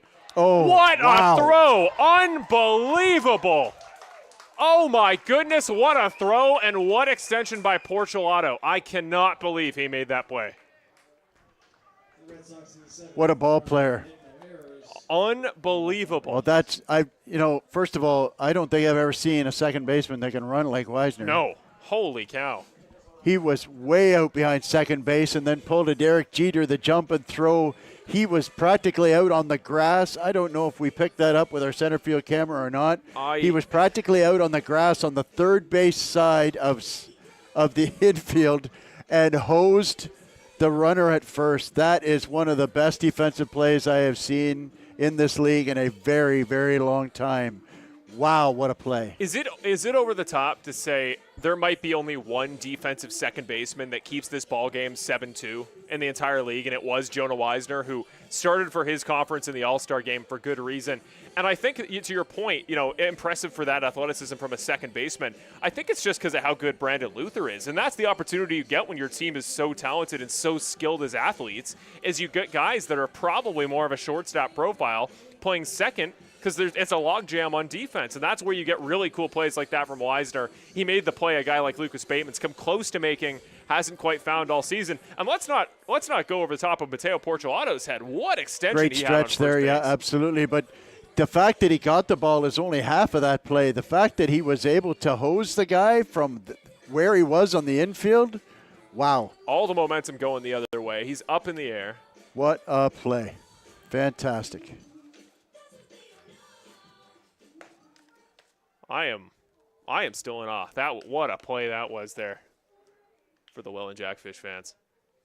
Leading out the 8th for the Jackfish, the shortstop number 20, Brandon Luther. Well, Brandon Luther's been great out there on defense. Hopefully he doesn't feel like he's been one-upped. Taking a quick moment there. It's Colby Klepper. Throws his hat on, gets ready to go. 17 pitches in the 7th inning, which was his first inning in relief. He's got Luther, Portulato, and Mullen coming up. That's not 3 names I'd like to face.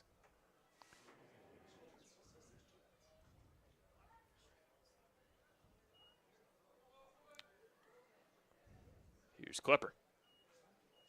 That one chopped right at Bateman.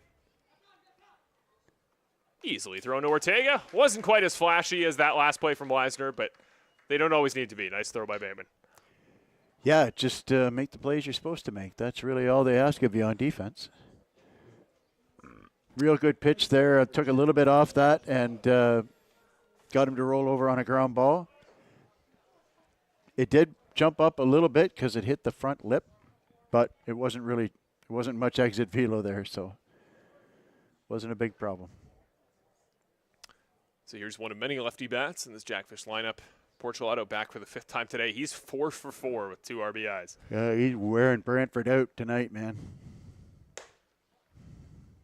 So you've been around a lot of players. I assume some that have been at least 3-3, if not 4-4 in your time. How much are they going out there just looking to get their own personal box score up to 5-5, especially when you're winning up 5? 5's a number. 5's a real live number, man. You won't find a half dozen guys probably that have had a 5-hit night in this league. I'll tell you right now, if Portulato gets his 5th hit of the day, he's probably already got it locked up. But next week on the Red Sox Report, where I got to name a team MVP for every game, number 10's got that one locked up by now. Certainly will if he gets his 5th hit. We'll show that Wisner replay first, though. That ball up in the air. That one is going to be tough to come down. I think either Tachioka or Cantor should field it. Yeah, number 9 will get there. Shortstop makes the play, gets that ball back in, and Portulato's perfect day comes to an end, but not without a little bit of power off the bat. Just didn't get far enough. 2 quick outs in the inning, 1 off Luther, 1 off Portulato, and if you're Klepper and you can come out of this inning currently off 4 pitches and you can retire arguably the best 3 in the Welland lineup, that's a pretty good 8th inning of work.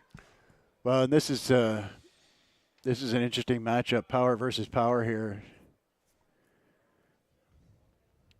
Yeah, Mullen, 3 RBIs off 2 singles today. He's 2 for 4.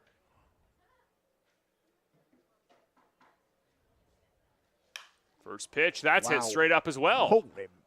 Watch out, third base grandstand. Back down, no, comes back on him. Well, Fave can't make the play on it. That's coming back down with frost on it. That ball was so high up in the air. Holy suffering. I think unless you've been to a baseball game, you don't really get a reference point. My mom the other day was saying she came out to a game and was talking about a ball that almost hit her sitting right in front of us in the stands. And the way the rotation makes it move back up behind you and then in front of you and then behind, it is so hard. Unless you've seen a ball with that spin on it, you don't get a sense how hard those catches are to make. Those pitches, those hits have a ton. You're right. They have a ton of spin on them. And the hardest ones are the ones that go right behind the plate because they head toward the backstop, and then they really do change direction. That's why you see so many catchers struggle with those pop-ups because they over-pursue.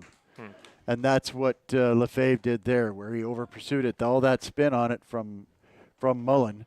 You know, when I got to lean out from the booth just to see where the apex of that hit is, that's what they call a major league pop-up. Here's the 0-2, Klepper to Mullen. Mullen chops that one foul. And the bullpen almost gets a hand on it. 0-2, still 2 outs in the inning. Klepper's done an exceptional job keeping this lead at 5. Cool opportunity for our camera to pick up Brody Black out there in center field. It's a camera angle for the YouTube thumbnail. Here's the 0-2, 2 outs. That ball wide. If it was a little higher, that might have been a Knoll strikeout. Not so for Klepper. That ball just a little bit too low.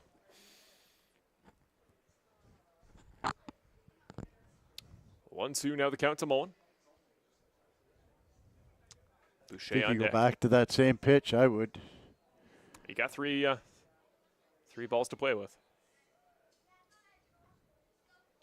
That ball wild. Luckily no base runners. All 2s on the scoreboard.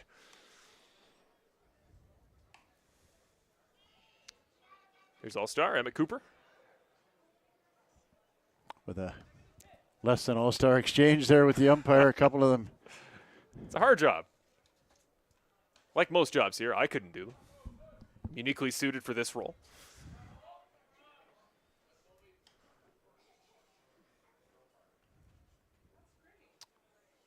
Two-two, still 2-2 to Mullen.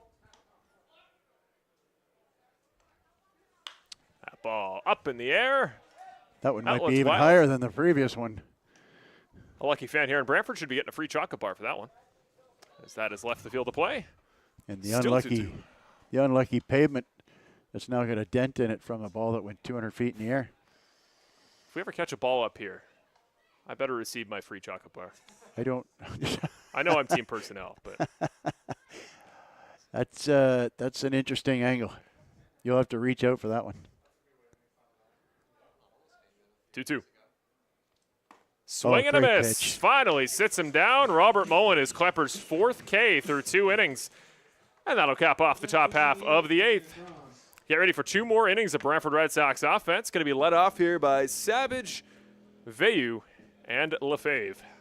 Well, that was quite a performance in the 8th by Klepper. Really overmatched Mullen, a guy who's leading the league in home runs.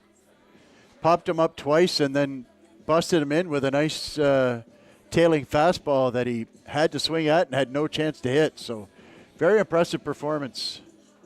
Mullen's an interesting two-outcome kind of guy because you talk about all his success with home runs. He's only hitting 264 coming into today. And I said before, I think we played them, it was a Rogers TV Sunday game about a month and a half ago. He was hitting like 350 last time he was here. Must have just kind of cooled off a little bit.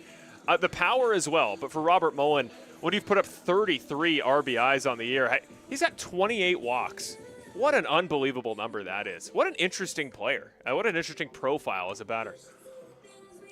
You could tell that teams are pitching around him. Yeah. You know, when you're leading the league in home runs, your reputation precedes you, excuse me. And, you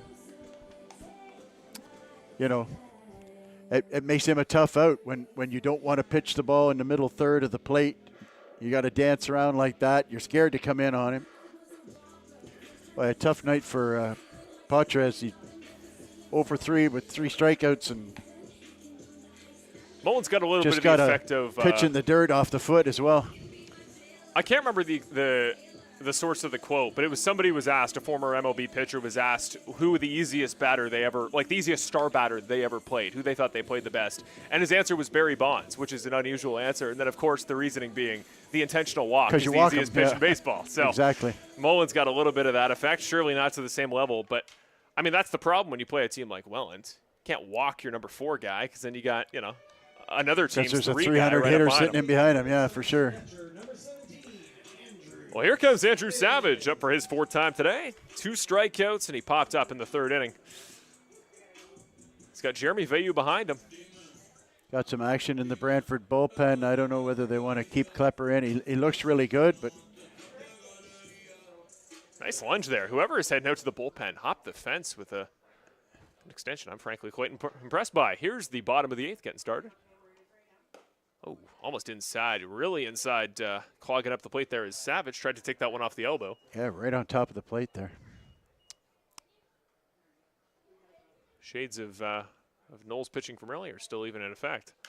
That ball up and out, should clear the fence in 3rd base line. Ooh. Yes, it will. It's another free chocolate bar for a fan. So 1-1 now the count. Howitt, there's a stat for you. Howitt only needed 8 pitches in his 1st inning today.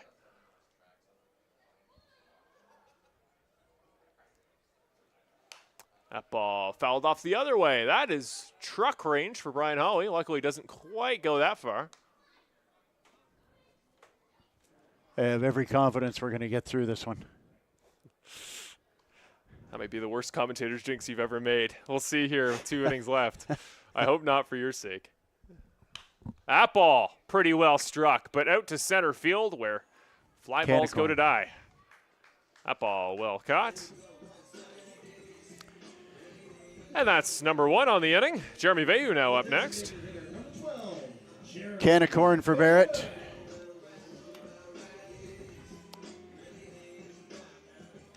Well, commentators promise for you, Brian, no matter the results of your truck, we'll give you a ride home. Well, I appreciate that. That certainly makes it worthwhile making the drive up here to beautiful downtown Brantford. Finally, the temperature has started to drop. First one into Veilleux. Very low, but high enough to get the strike call.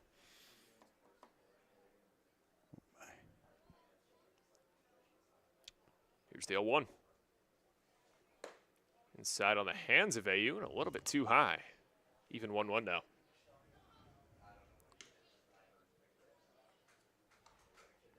I've liked Veilleux's approach today. He's had some success. Good take there. Half swing, good take. They appeal to first. I'll say he swung on that one. I don't think anybody in the park thought that was a swing till they checked first. But nobody outside of the Welland dugout anyways.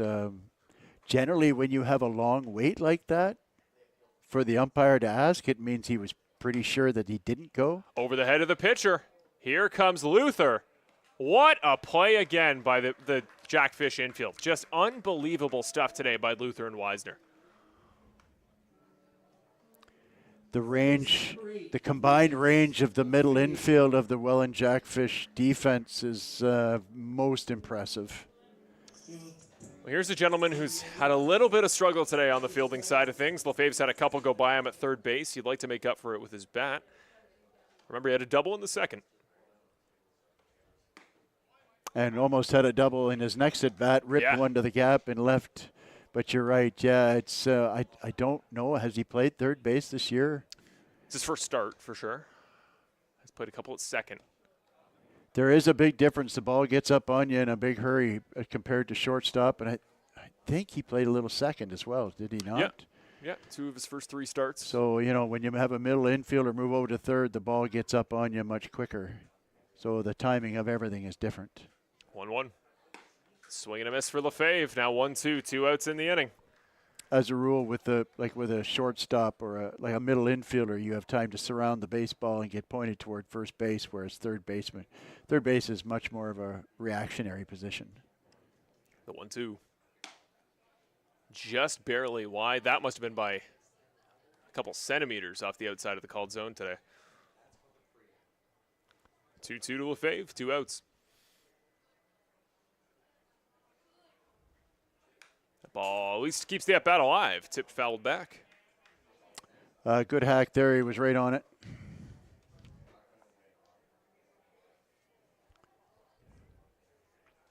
So 2-2, 2 outs. Bateman will either be up here or he'll lead off the next inning. Yes, he will. Swing and a miss. Sat down. Lefebvre's first strikeout of the day. It's the third for Daniel Howitt since he came in the ballgame, and he sends this one to the 9th. One more inning here in Brantford for some IBL Friday night action. Let me give you a quick around the league. We'll give you a quick update what it's looking like elsewhere in the IBL because that score has been made official. The Panthers have knocked off the London Majors to bring their count up to 13 on the season. That's a 6-4 final as the London Majors are losing that contest. Good if you're a Welland Jackfish fan. But that puts it up to 7. That now means the team on the bubble, I believe, is the Toronto Maple Leafs. They're now at 12. I think they have 1 game in hand against us. I mean, I don't think the math is quite there yet, but if you're Brantford, you need the 9th inning of your life if you want to bring this one back within reach, and I'm still holding out hope. I think that's Carter Bettis warming up now for Brantford, I think. Yeah, you should be right. Number 38. Essentially, now pitching for the Red Sox. Number 38, Carter Bettis. Carter Bettis this year, 6.6 ERA. He's got 9 strikeouts to 8 walks on the season. He's given up 11 earned runs and 15 innings of work.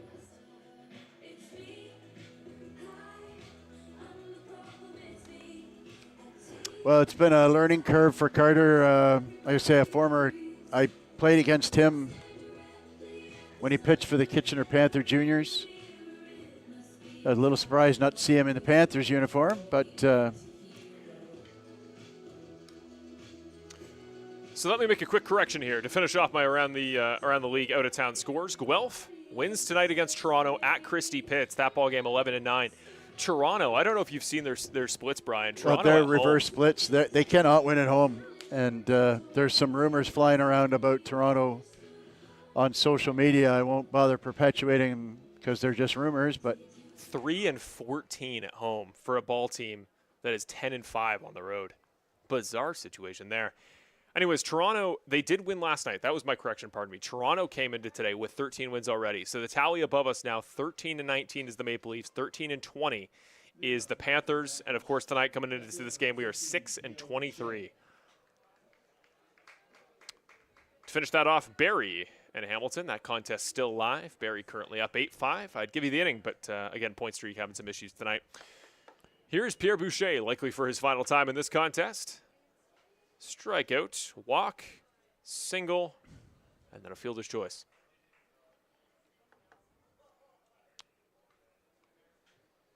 He's got Thomas Green behind him. A gentleman with one more chance to put a ball into Brian Hawley's truck. oh, jeez, takes a lot. That ball fouled back the other way. Strike one. Back toward Marshall Crocker's truck. That is absolutely where I am parked. Oh, boy. Now that, my friend, that's karma. Every time I show up and there's spots available right near the front entrance, I get so excited. And then I remember, that's ball 1.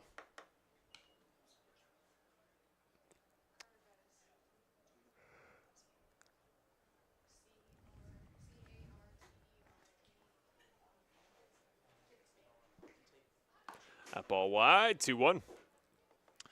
This is Carter Bettis' first pitch opportunity of the day, and to my memory, Brian, I think the first time he's closed a ball game, or at least has come in the ninth inning. Certainly the first time he's done it when I've been here, which is not nearly as often as you, I realize. But like I say, it's been a sharp learning curve for Carter. Had a very good junior career. He was dominant in the limbs, and I look for good things from him moving forward. It's a tough jump. A lot of guys don't realize, they have some success at college, and then they have some success at 22U, and they come into the IBL and they get knocked around a little bit, and they're surprised. But there's nobody in this league that hasn't seen high 80s, 90 mile an hour. It's your off-speed stuff. That's what separates you. That ball chopped, not within range for Bateman, so he'll get on safely. Pierre Boucher on first for this fourth time today, second time via single. Here's Thomas Green up. Third baseman number 1, Thomas Green. And now Grayson Barrett will move to as the man on deck. Boucher did not look good in his first at-bat when he got struck out, but since then he's had put together some good at-bats. Pretty impressive swing. I like how quiet his swing is. There's not a lot of wasted motion, a lot of noise to it. It's just a good, quiet swing that spends a lot of time in the strike zone. Just a quick correction to our scorebook. Note that it is the top of the ninth inning, not the bottom of the eighth. And Carter Bettis. You only say Carter once. I don't know if he has a personal nickname, but here's the 1-0. Nice off speed there. Don't know what direction that missed, but it is 2-0. Maybe he thought that was up. It's like if another criteria was too slow, because that pitch was well off speed. Yeah, and he doesn't throw that one very often. Runner on first. 2-0 will make that 3-0.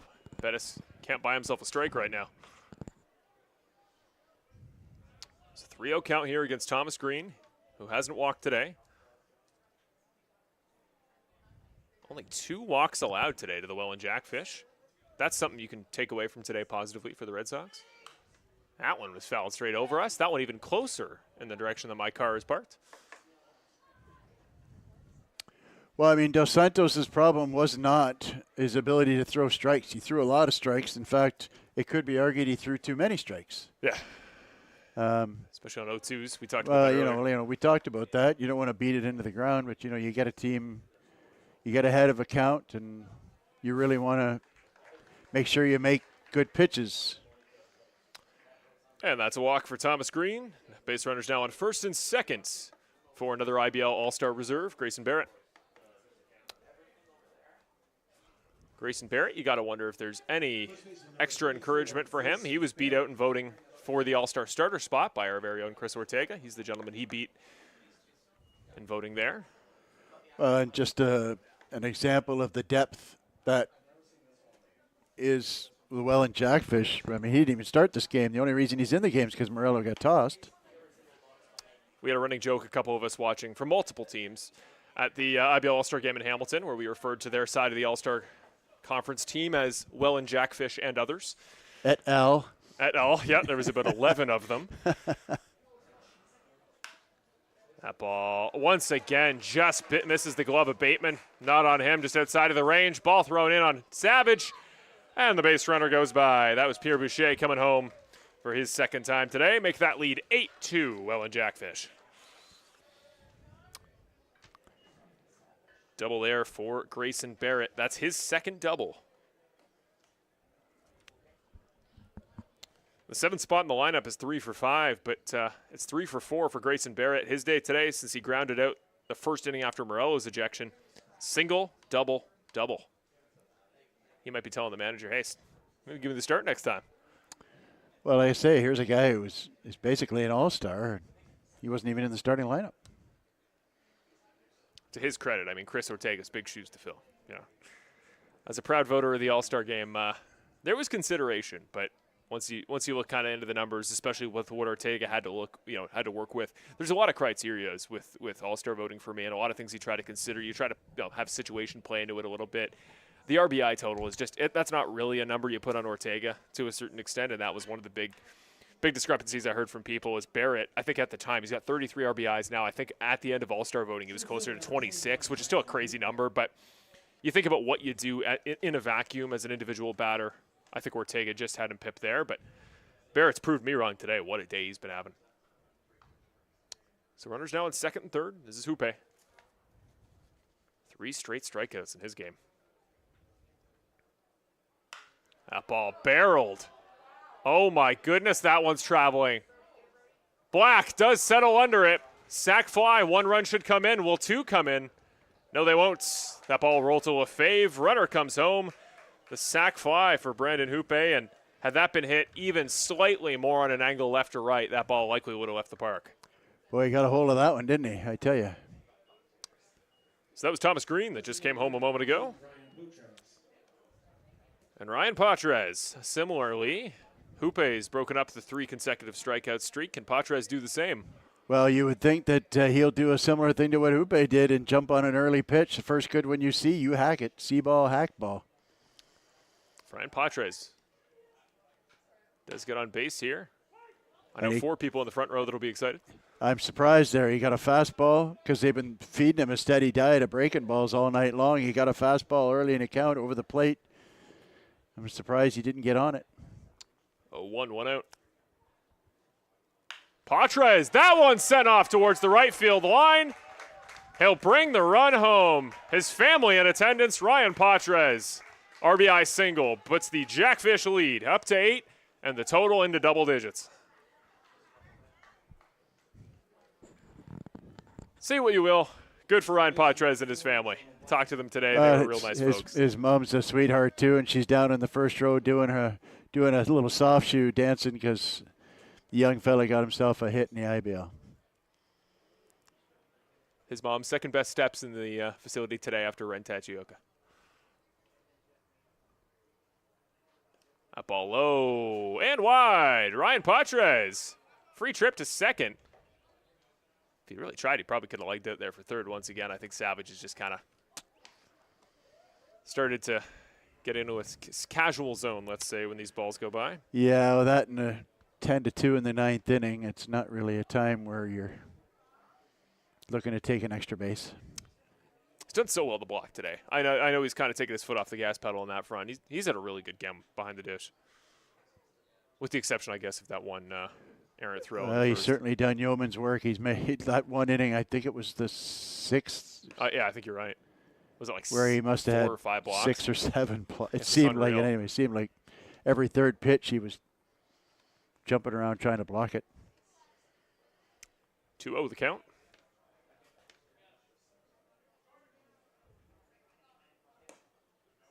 Finally finds the zone. Bettis is on the board, 2-1. So 10-2 now the deficit for the Red Sox.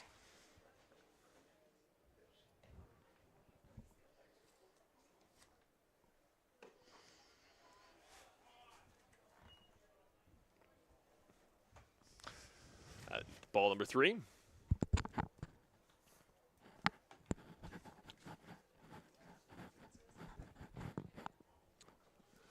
Three-one.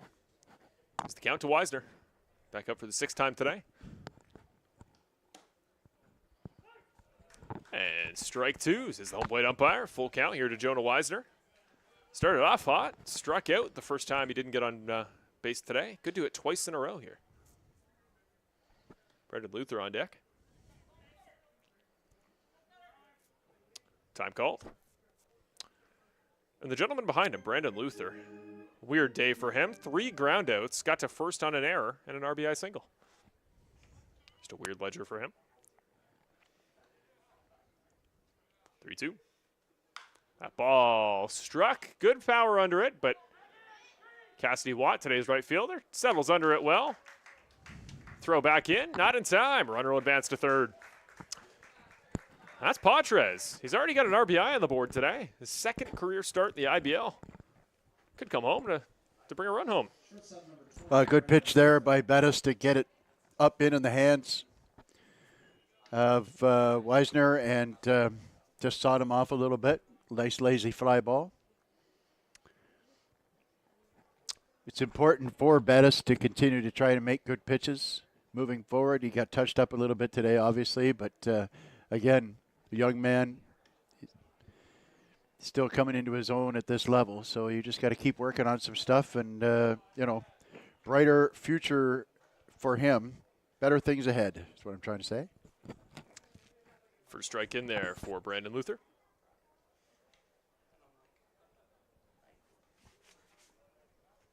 The 0-1. That ball just wide off the plate, evens the count at 1-1.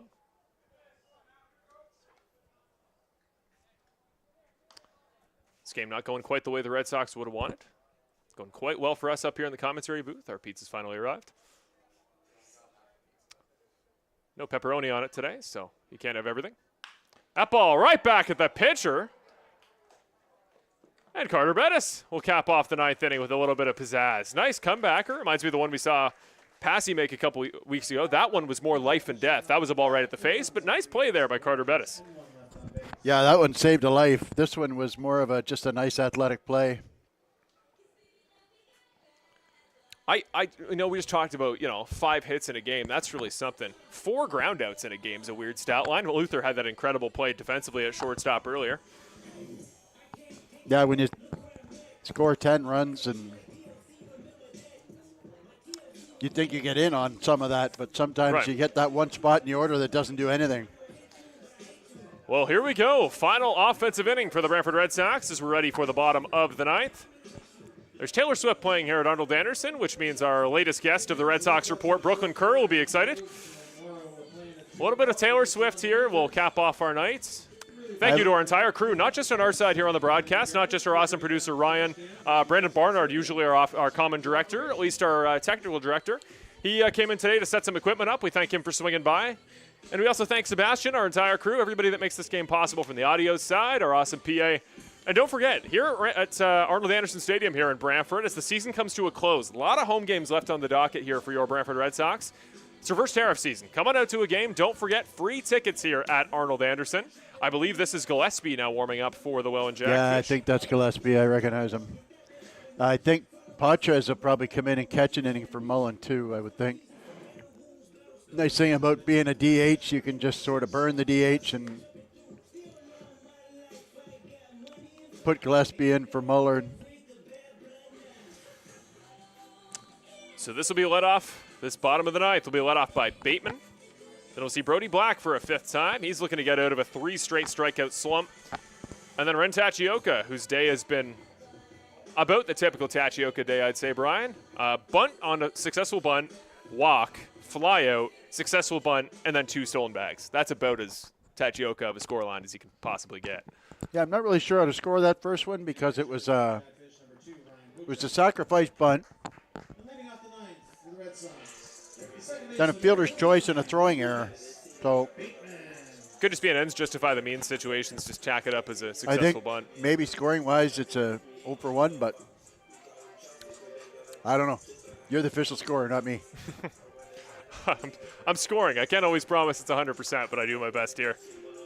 I want to thank those of you. I just thank my crew and our awesome team here live. Again, I just kind of alluded to it. You saw pregame. I hope you've been here since about 7:30 when that first episode of Red Sox Report, 2nd episode overall for the show, but first episode with my very best color man, Brian Hawley, was out there calling that one with me. He was making his debut there on the show. Hopefully you enjoyed that one earlier. Brooklyn Kerr, our social media manager, will be the next face to appear on the Brantford Red Sox Report. That episode, we're going to aim for a Wednesday reveal. I'm going to hope to get the premiere posted early on YouTube, so you'll see that awesome episode. Again, every week. Also catch it, Channel 20, Rogers TV. That's always Monday nights at 10 p.m., and then it re-airs throughout the week. Check your local listings. Gillespie's first pitch. Swing and a miss for Lucas Bateman. Well, I hope folks enjoyed it as much as I enjoyed doing it. It was a nice conversation. We kind of talked even bigger picture than I think we will for a lot of episodes, kind of looked at the Red Sox season in its entirety. So if you're new to the Red Sox organization or you want to learn a little bit about the big picture, really cool episode to check out. Again, that one now. You can rewatch it whenever you want there on YouTube. And Gillespie evens up the count, 1-1. You called it there, Brian. Ryan Patres now behind the dish for the Jackfish.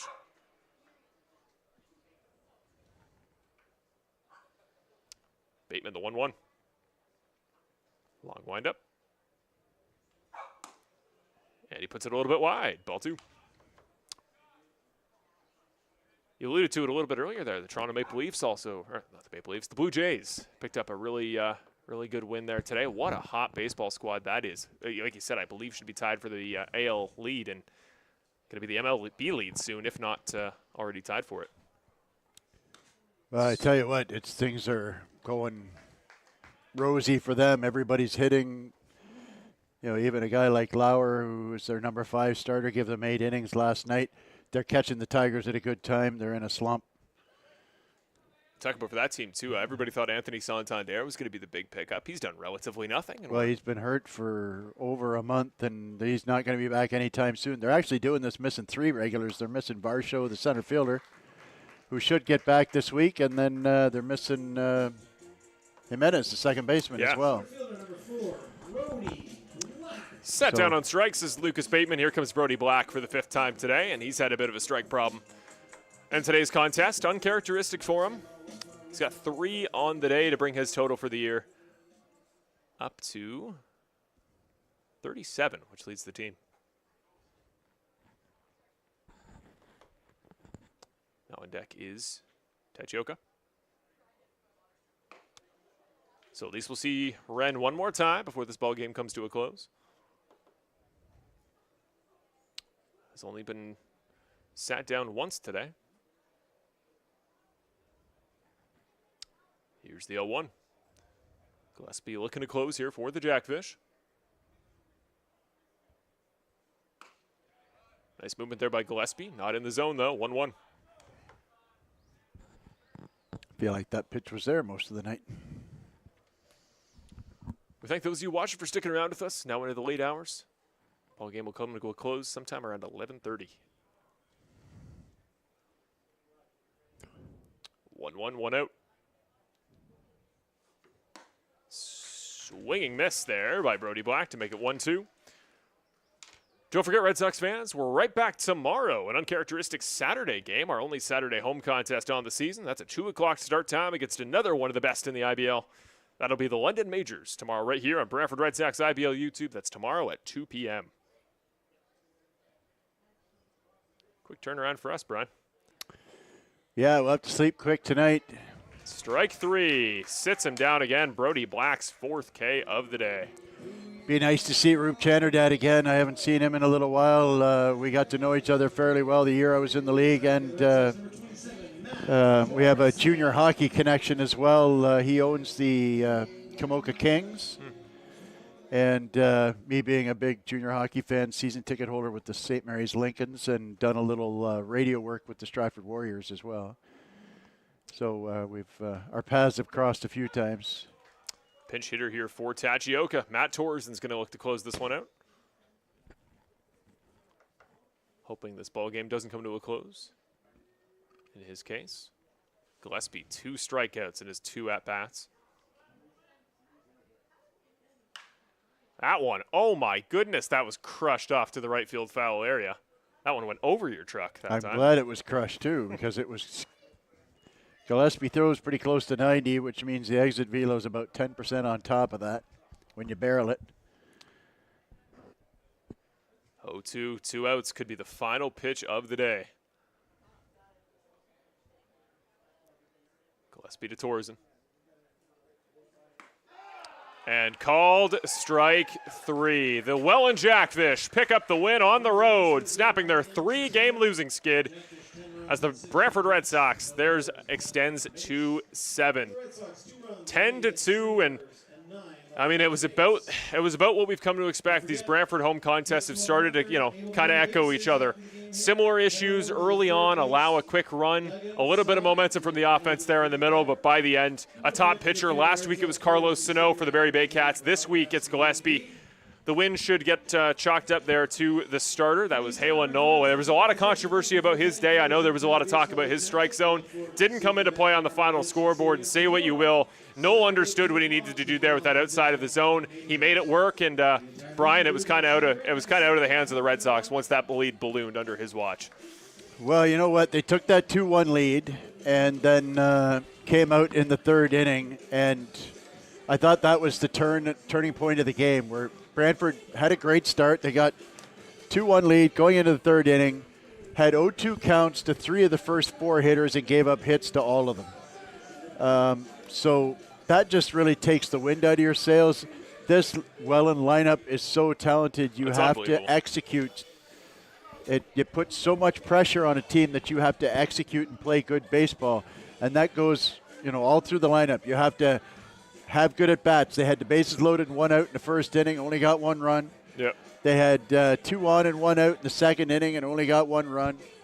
So they had opportunities, and both times, like I said, they had less than 2 out with runners in scoring position and took a called strike 3 when, you've just got to do whatever is necessary to put that ball in play. And so add to that just about everybody in the infield made an error. A lack of execution from the pitcher, a lack of good defense, a lack of timely hitting, and it all adds up. And when you're playing the best team in the league, 10-2 is generally how it ends up. But the funny thing is, it doesn't feel like a 10-2 ball game. You know what I mean? They had the 1 bad inning, the 3 in the 9th inning. Frankly, 7-2 felt like it was over going into the 9th inning, and then the 3 were just kind of tack-on runs. But yeah, it felt like a closer ball game than it was. But at the end of the day, like I said, that's the difference between a 22-9 team and a 6-23 team. They do the little things that win ball games, and Brantford, is still working on that. Yeah, so that scoreboard you see on your screen, that was pregame. As of now, the Welland Jackfish will move up to 23-9 on the calendar, and the Brantford Red Sox will drop to 6-24. Remember, that's 7 back of both Kitchener and Toronto. Kitchener's contest tonight, congratulations to them. They beat the London Majors in a result the Welland Jackfish are hoping for. The Brantford Red Sox were not. We play the London Majors coming off that loss tomorrow. Remember that game at 2 p.m. That's a home contest here for us in Brantford.